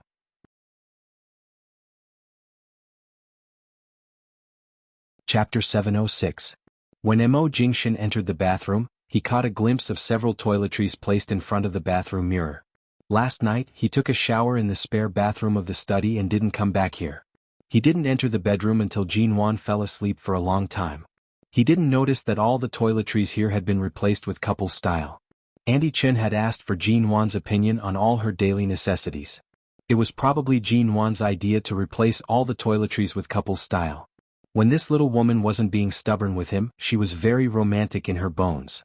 She even knew how to play around with these little things. When she was sober, she lacked this tenacity, but in the past 3 years she had become more and more stubborn. Even when she was on the verge of death, she would give him a fatal blow and wouldn't stop until he was in pain. Mo Jingshan picked up one of the blue toothbrushes and glanced at the pink one next to it. It seemed that he hadn't taken a vacation for too long. It was a rare vacation in life, and it was rare for him to find a sense of security in this kind of ordinary warmth that he had never felt before. Mo Jingshan spent half a month building up Jinwan's courage. He accompanied her to shopping malls, parks, and amusement parks to familiarize her with all kinds of people. And when Auntie Chen went out to buy groceries, he didn't let Auntie Chen go but took Jinwan to the supermarket. In the past half a month, Jinwan hid behind him in fright when she saw strangers outside, and even crouched on the ground with her head in her hands when she saw something familiar outside. She gradually adapted to strangers outside, but she was still used to holding his hand every time. Even in the supermarket, when he pushed the shopping cart with one hand and took something on the shelf with the other, she carefully tugged at his clothes or cuffs. During the weekend, Xia Tian came to the Yu Garden to see Jinwan, but Jinwan ignored her. Obviously, Jinwan was not afraid of her, but she didn't recognize her. When Xia Tian asked Jinwan if she didn't find her familiar, Jinwan's answer was, "Yes, you look very familiar. You look like a bad woman who steals other people's husbands in TV shows. Tell me the truth, are you going to steal my husband?" Xia Tian was so angry that she almost exploded. Auntie Chen explained with a headache, "Miss Xia, please don't mind her. Recently, the way our wife gets familiar with the outside world is to watch movies, TV shows, or some videos. You are too beautiful, so she may have misunderstood." "How dare she not recognize me?" Xia Tian angrily tugged at her sleeves. She didn't even plan to stay for dinner in the Yu Garden. She picked up her bag and stormed off, saying as she walked, "Jinwan, I'll give you 1 month to wake up. If you don't wake up, I'll take advantage of this time to plot a great scheme to usurp the throne. If I don't put the title of MN Group's legal representative and global regional president on my head, if I don't put your MN Group under my own name, I'll call you Grandma." Auntie Chen, the servant, Jinwan didn't understand. She watched as the beautiful woman who didn't look very annoying stormed away. It was quite a while before she turned to ask Auntie Chen, "Why did she call me Grandma?" Auntie Chen was speechless. It had been about a month and a half since Jinwan woke up. Qin's sighting came to examine her in person every 2 days. In the past, every time she saw a doctor coming to examine her body, she was always afraid and wanted to hide, but since she found how good she used to be on the iPad, She especially hoped that she could recover as soon as possible and remember everything as soon as possible, so she no longer resisted and even cooperated obediently during the brain examination. She would chat with Qin Sighting, and the irritable mood she had at the beginning gradually disappeared. Most of the remaining blood in the brain has been absorbed. It won't be long before she recovers. After examining her, Qin Sighting turned to pack up the various small but very advanced medical testing equipment he brought. I think she's in good condition recently. Didn't you say you were going to take her out for a walk? Let's find a place with good air and calm air to take her for a walk. Basking in the sun is good for the blood absorption of the brain. Now it's winter in High City. It's good to take her to a warm place. Mo Jingshan looked at Jin Wan, who was sitting obediently by the bed and listening to them. She had indeed mentioned for a long time that she wanted to go to more places. It seemed that after they got married, the two of them had either been on business trips or she had gone to T-City to study. They had never gone on a simple vacation together during the vacation. 2 years ago, didn't you buy a large island near Argentina? Later it was transformed into a tourist resort. In the past 2 years that island seems to be quite popular. I think we should keep the goodies to ourselves. You can take her to the island to relax and go to the beach to bask in the sun. Mo Jingshan looked at Jin Wan, who was looking at them expectantly.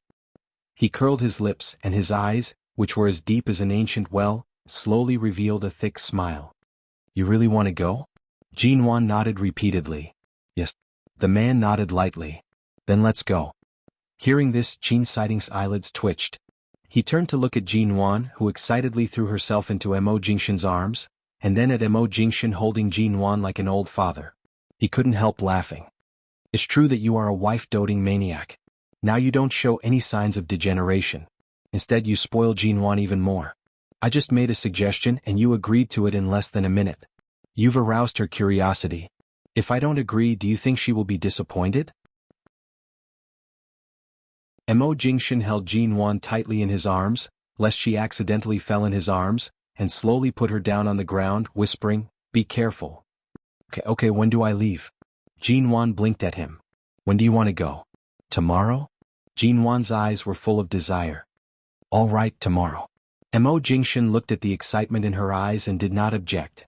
Jin Wan was so happy that she threw herself into his arms again and kissed Mo Jingshan's face. Mo Jingshan liked her recent undisguised enthusiasm and happiness. Qin Sighting's lips twitched harshly and he rubbed his forehead. She could even show so much affection to a sick person. She was really a beast. But then again, Jin Wan was quite cute like this.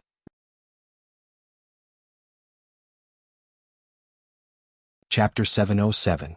The trip to Argentina was soon settled, and the next day, Jin Wan followed Mo Jingshan on the plane. Perhaps it was because the air pressure outside the cabin was too low when they were flying over the Pacific Ocean.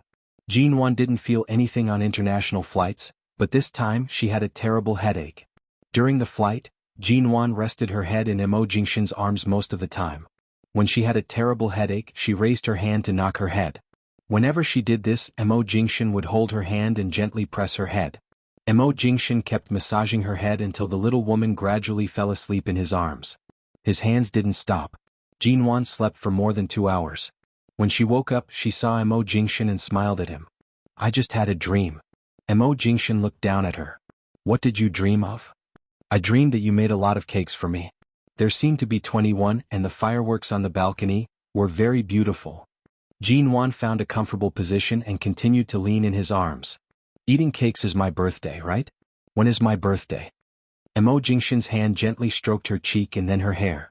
Her so-called dream was the time when he helped her celebrate her birthday in T-City.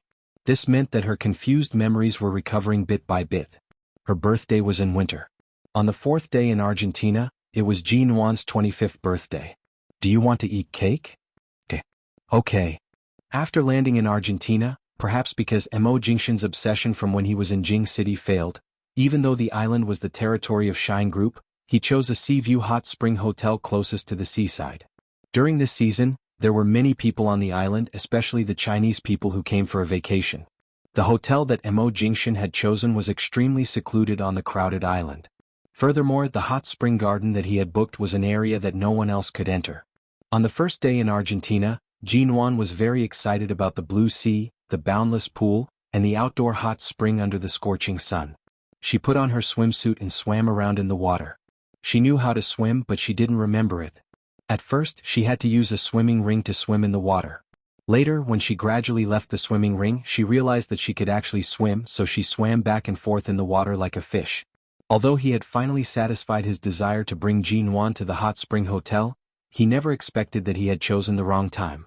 Back in Jing City, if she had dared to swim in the water in front of him dressed like this, he would not have let her off easily. But now, Jinwan was wearing a white bikini, and her skin was so white that it was almost the color of a bikini. Her long hair swayed behind her like seaweed. Sometimes she went ashore and sometimes she swam in the water. Mo Jingshan could only order a cup of iced coffee and sit by the side to calm himself. One cup wasn't enough. He ordered another cup with ice. But Jinwan couldn't drink iced coffee. When she was tired from swimming, she came up to him and tried to snatch his coffee. However, Mo Jingshan didn't let her touch the iced coffee. He only called the hotel waitress over to pour her a glass of room-temperature juice. Jinwan refused. "I also want to drink iced coffee." "You'll have a stomachache if you drink it." "You can't drink it." Jinwan looked disappointed. She reluctantly took the juice from the waitress and took a few sips. Jinwan was unhappy because she didn't drink the iced coffee, and the waitress was very envious of her. At first, she was excited to know that the owner of this island, the big boss of Shine Group, had come in person, and then she was envious of CEO Mo's patience and love for his wife. Although Jinwan looked a little like a spoiled child, she didn't show any strange behavior in front of outsiders, so everyone thought that Mrs. Mo had been spoiled by CEO Mo to be so innocent, lovely and innocent. CEO Mo, a legendary figure in the business world, usually kept a low profile and rarely showed up. This island in Argentina was a tourism project of Shine Group in the past 2 years. Although this island was very popular recently, no one expected that CEO Mo would come in person with his wife. However, CEO Mo didn't go to various places to visit or check the conditions of the hotels and the environment. He just accompanied his wife to watch the sea view in the hotel, accompanied her to eat her favorite food, or just sat here and watched his wife swim.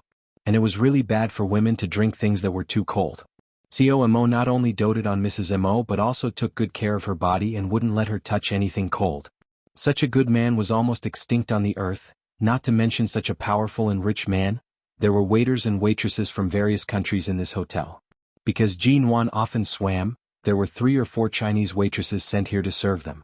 There were no men. Those who could work here were all young and beautiful, but Mo Jingshan didn't even look at them. Obviously he only had his wife in his eyes. And Mo Jingshan envied him to death but could only watch him eat dog food. It was really torturous. CEO Mo, there's a snack street and a handicraft street near the hotel.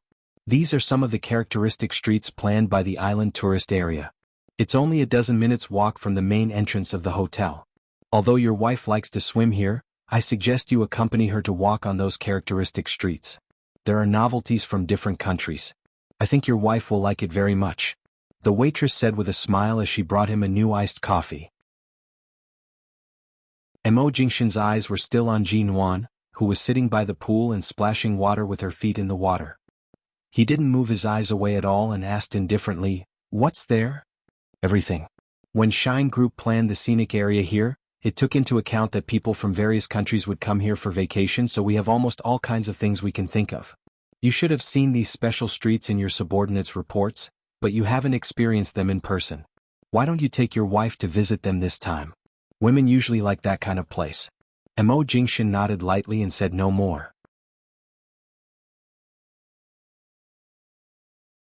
Chapter 708. Jinwan was almost addicted to the feeling of swimming in the water. No matter how hard she struggled in the water, she didn't find it tiring.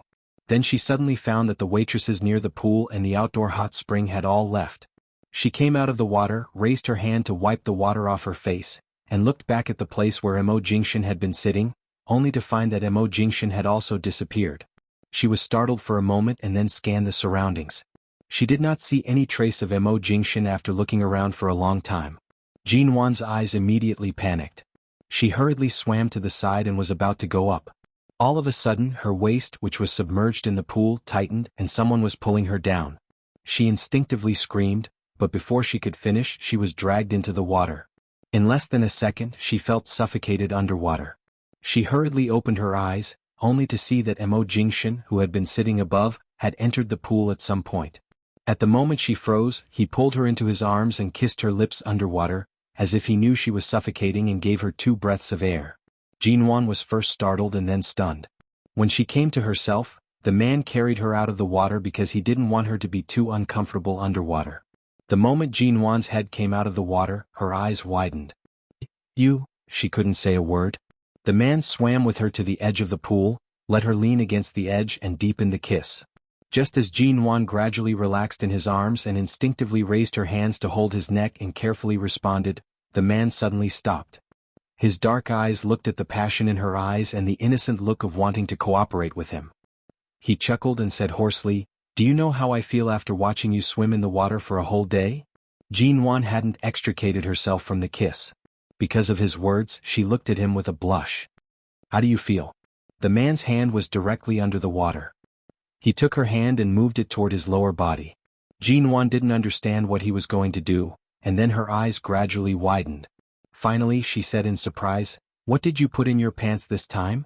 You won't let me see it every time." Because her hand curiously touched around, the man, who had only wanted to tease her, instantly let out a muffled groan. He pressed her firmly against the edge of the pool and abruptly pulled her hand out of the water. Jinwan glared at him. "Stingy. If you have something good, just hide it on you." The man sighed. "You really want to know?" Jinwan nodded very seriously. "Yes. I'll tell you tonight, huh?" The man hugged her. After all, he had sat by the side and endured for a day. Even a few cups of iced coffee could not relieve the pain of being able to see but not eat. Jinwan stared straight at the cake, walked over, and looked at the vivid little swans on it. She reached out to touch them carefully, but because she knew they were food, she paused when she was about a finger away from them. Then she put down her hand resentfully and didn't dare to touch them. Jinwan stared at the cake with her eyes fixed on it. She looked at the cake with a smile on her face. At this time a sharp-eyed staff came over. Many people here were Chinese. Seeing that Jinwan was dressed like a Chinese, she came over and pushed Jinwan, who didn't dare to touch the cake, aside. "Hey miss, this 9-layer cake has been ordered by the 2 beauties next to you, and it's very expensive. Don't touch it."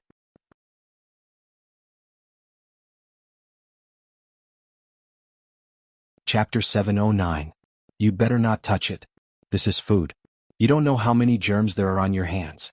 If you touch it, the beauty who ordered the cake will be unhappy and return the cake. I'm afraid you can't afford to pay for it.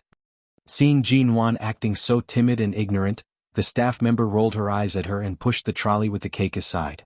Seeing the staff member acting so cautiously, Jinwan didn't understand the contempt in her eyes and asked instinctively, "Is this very expensive?" The staff turned to look at her again and looked up and down for a while.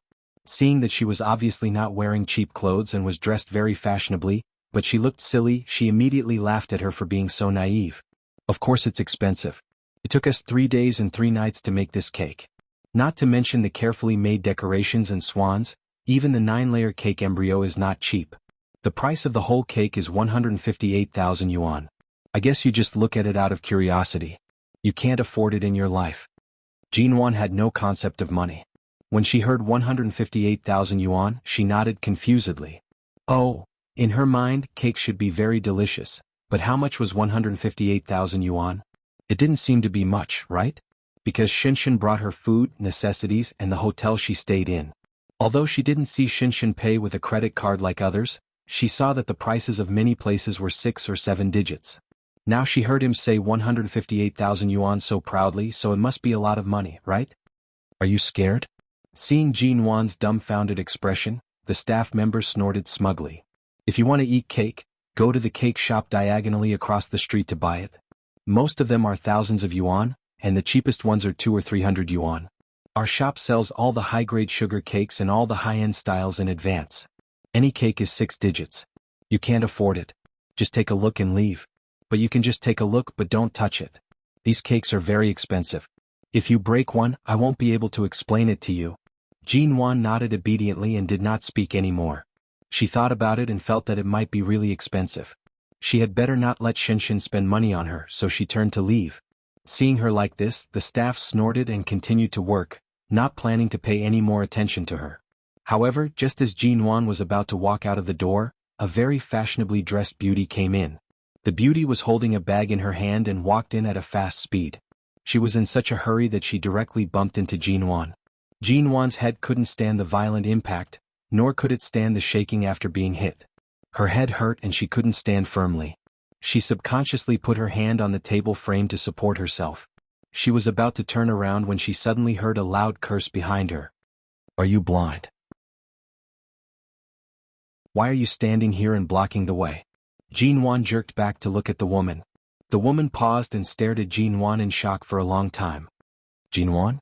Jean Wan was a little angry because this woman didn't apologize for bumping into her and was so rude to her. She didn't expect that the woman knew her name and immediately looked at her again. This woman was Yi. She used to be a socialite in High City, but her family moved to Argentina when she was 15 or 16. When they were children, Yi and Ji Menggran had a good relationship. Although Ji Menggran didn't show any obvious rift between her and Jean Wan, Yi liked to exclude Jean Wan and even often mocked her since they were children. Jean Wan didn't recognize her and didn't remember those things. Even if she was sober now, she might not be able to recall these unimportant memories immediately. Seeing that Jean Wan seemed to be in a daze, Yi thought she was just too surprised, so she immediately walked over and looked her up and down. "Long time no see, Jean Wan. If I hadn't seen you here today, I would have almost forgotten that there is a person like you in this world. I haven't asked about the social circle in High City for many years. How are you? How is Ji Menggran? I haven't contacted you and your sister for many years." Jean Wan didn't know this woman and said truthfully, "I don't know you." Yi paused, and the contempt in her eyes suddenly turned into anger. She had said that she had almost forgotten Jean Wan's existence on purpose, but Jean Wan looked as if she really didn't remember her, as if she had completely ignored her. After all, she was one of her childhood playmates.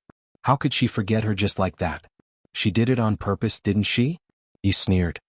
"It's fine if you don't know me. I don't care if you know me or not. A few years ago I spoke to Ji Menggran on the phone. I heard that you seemed to be married, but she didn't say who you married. I didn't have time to contact you later. I don't know who married you, Miss Ji. I'm really curious." Jean Wan didn't understand what she said and didn't have any impression of the name she mentioned. She just felt a headache and turned to go out to find Mo Jingshan. Yi thought that Jean Wan didn't want to talk about her marriage, so she instinctively suspected that Jean Wan was divorced or had an unhappy marriage, so she didn't want to talk about it, so she said sharply, "Tut, the eldest daughter of the Ji family seems to be living a miserable life. Alas, don't be too sad. There are many people who are unhappy in their marriages. Just make do with it. Anyway, life is only a few decades, and it doesn't matter whether you feel wronged or not." With that, she said with a smile, "But I'm different. My husband is the eldest son of a political family in Argentina, and now he is the general manager of this island resort. My marriage is very happy." At this time, the staff of the cake shop suddenly came over and said fawningly, "Miss Yi, do you know this lady? She seems to come in to see the cake. Just now she almost touched the cake you ordered. After I told her the price, she was shocked." Yi looked at Jean Wan with a faint smile. "Shocked? Is it necessary? Has the G Corporation declined so much that Miss G can't even afford a cake worth more than 100,000 yuan?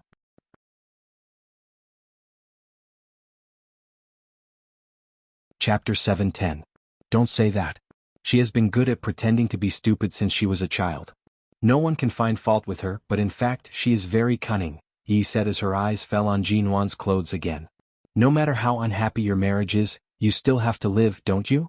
But seeing that you still have the capital to be young and beautiful, if you really can't live with your current husband, I can introduce you to some rich men. But most of these men are not young and they all have wives and children. They just like to come out to play. They can give you a lot of money to sleep with them. Do you want to meet them?" Jean Wan seemed to have completely blocked out her words. She raised her hand and pressed her forehead with a headache. Seeing her so stubborn, Yi's words seemed to have hit cotton. She clearly remembered that although Jean Wan didn't seem to have any personality in the past, in fact, she refused to suffer any losses. Otherwise, how could the Ji family's eldest daughter's arrogant and domineering personality have spread? And Jean Wan was also very mean. However, her current expression made Yi feel strange, and she was also unhappy about being ignored. At this time, the two female customers who had been inside came up to Yi. "Cousin, we finished the order for the cake. Do you need us to buy other things for you?" "No, you can go back first. Oh, by the way, ask my husband to come over," Yi said in a sweet voice. The two beauties nodded and left. Jean Wan also wanted to leave, but Yi took her arm and didn't let her go. When Jean Wan was impatient, a very tall man came in. The man had black hair, black eyes and a fashionable beard, but he looked like a Westerner. He was an Argentinian. Honey, seeing the man come in, Yi immediately let go of Jin Wan's hand, turned to the man at the door and hugged him intimately. Then she turned to Jin Wan and said, "Let me introduce her to you. Her name is Jin Wan. We grew up together when we were in high city." The man looked at Jin Wan expressionlessly and held Yi in his arms.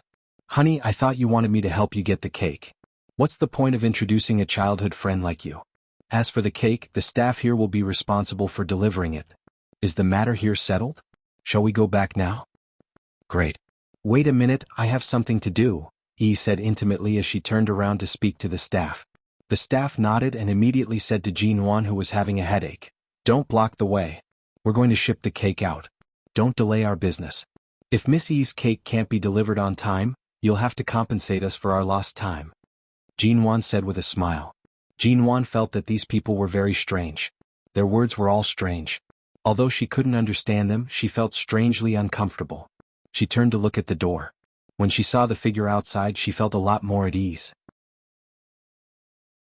She wanted to laugh but couldn't, so she forced a smile. Yi didn't look at Jin Wan's face, so she didn't notice the expression on Jin Wan's face. There was no deep hatred between them. She just wanted to bully Jin Wan verbally and show off her husband to show her how good she was now. After all, when she was a child, her family was not as rich as the Ji family.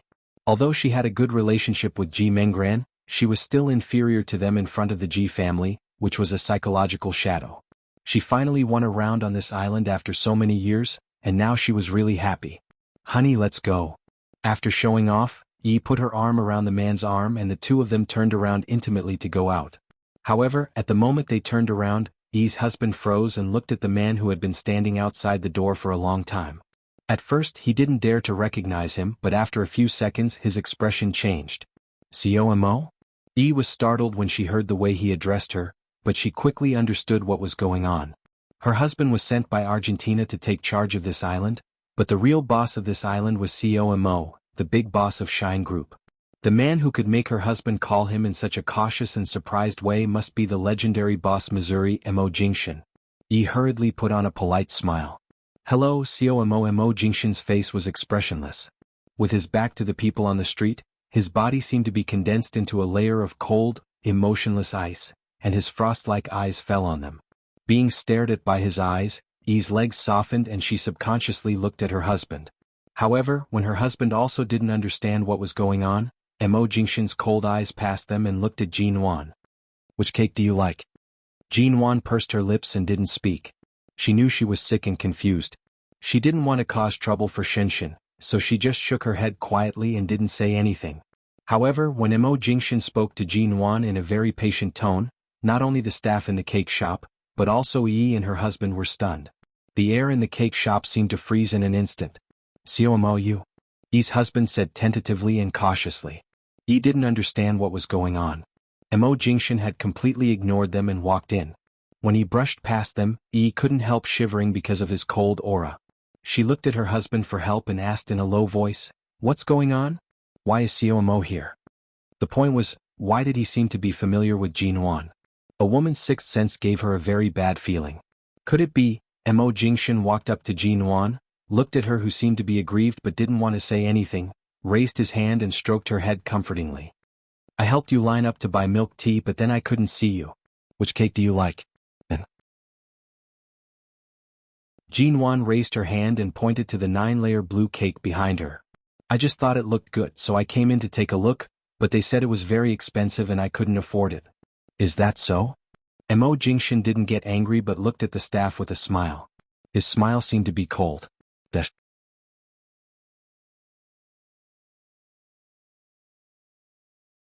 Chapter 7:11.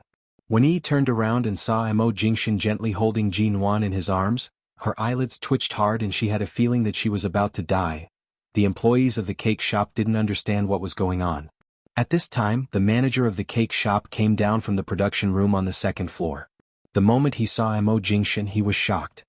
He had heard the noise downstairs and thought someone had come in to make trouble. He didn't come down to see what had happened, but he knew what had happened. Now that she saw Mo Jingshan here and how much he cared about the little woman in front of him, the manager staggered down the stairs and hurriedly came over to apologize. "Mo, it's a misunderstanding, it's all a misunderstanding. It's our employee's fault. They're used to interacting with foreigners and have become careless and careless. It's all our fault for not managing them well? Mo Jingshan coldly glanced at Jinwan again. Jinwan didn't understand why these people suddenly changed their attitudes, so she stood in front of him in a daze and didn't speak. Mo, are you here to inspect the island project? Or do you have any other activities arranged? Why didn't you inform us in advance? We could have arranged it, but you. Yi's husband also felt that something was wrong, so he came up and spoke politely and ingratiatingly. Seeing that her husband was being coldly ignored, Yi thought for a moment and moved closer to Mo Ting. She said carefully, President Mo, it's rare for you to visit an island in Argentina. This unique street is meant for tourists. Why don't we invite you to a quieter place? The people here are all messy and not suitable for you. Mo Jingshan coldly glanced at her. Who are you? As soon as Yi saw the coldness in his eyes, her heart couldn't help trembling. She raised her hand to take her husband's arm, saying, I'm his wife, but I lived in High City for more than 10 years when I was a child. I've heard of the Mo family's name, and then I've heard of you, Xiao Mo. Seeing the coldness in Mo Jingshan's eyes that could almost penetrate people's hearts, Yi saw Jinwan's dazed look in front of Mo Jingshan and felt that although they seemed to be very familiar with each other, she thought that maybe they just knew each other and met here by chance. They shouldn't have a deep relationship. Therefore Yi took the opportunity to add, but Xiao Mo, when I lived in High City, I knew what kind of person Miss Ji was. She's not a good person, it's better if you don't interact with her. I heard she's the illegitimate daughter of the Ji family. Heard? Mo Jingshan's smile was cold, but his eyes were so dark that no one could see through them. He sneered. Did she offend you? Seeing that CEO Mo was talking to her, Yi instinctively felt that her lucky guess was probably right. There should be no relationship between him and Jinwan. She hurriedly turned around and pointed to the 9-layer blue cake that had not been wrapped up by the shop assistant. In fact, I didn't offend her. It's just that I had ordered this cake in advance and planned to give it to my husband's great-grandmother. She's already 90 years old and we specially ordered a 9-layer cake, but Jinwan was so ungrateful that she insisted on touching it. How can food be touched? If she touched it, would other people eat it? The shop assistant scolded her, but she didn't seem to be convinced. She kept coming back and forth, making others think there might be a dispute here, but in fact it's not. Before Yi finished her long speech, Jinwan whispered in a voice that only he could hear, I didn't touch it. I know it's for people to eat. I just came over to have a look out of curiosity, but I withdrew my hand before I touched it. I didn't touch it. However, before Yi finished her rambling, Mo Jingshan glanced indifferently at the 9-layer cake not far behind Jinwan. Because there were too many layers, it had to be carefully placed on the cart. Otherwise it would easily collapse or shift, which would affect the appearance of the cake. He glanced at the bottom of the cake, which was fixed by a round plate on the cart, and then at Jinwan. The little woman was very aggrieved, but she didn't show it on her face. Obviously her good mood for shopping today was affected. The cake is well made. Push it over and let me have a look. The man's emotionless voice rang. The clerk of the cake shop paused and didn't know whether to push the cart over or not, but the person in charge of the shop who had just run downstairs did not dare to be negligent at all. He hurriedly pushed the cart to Mo Jingshan and said with a big smile, Xiao Mo, in fact our desserts and cakes are also very special on this special street. Although they are expensive for a reason. Many of our dessert-making techniques are new, and we make whatever is popular. And look at the technique of turning the sugar. Ordinary cake shops can't make such a lifelike effect. However, as soon as the manager finished speaking, Mo Jingshan raised his long leg and kicked the cart expressionlessly. The 9-layer cake of more than 2 meters immediately fell to one side. In the end, the cake, along with all the cream and sugar decorations on it, fell to the ground, and the cart hit the wall not far away as if it had lost its balance, making a deafening sound. In an instant the entire cake shop was silent. Yi raised her head in shock to look at Mo Jingshan's bone-chilling gaze. Mo? As if he finally saw the danger in his eyes, Yi's husband stood there in disbelief.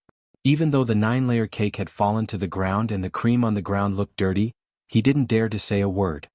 Who gave you the courage to show off your superiority in front of my wife?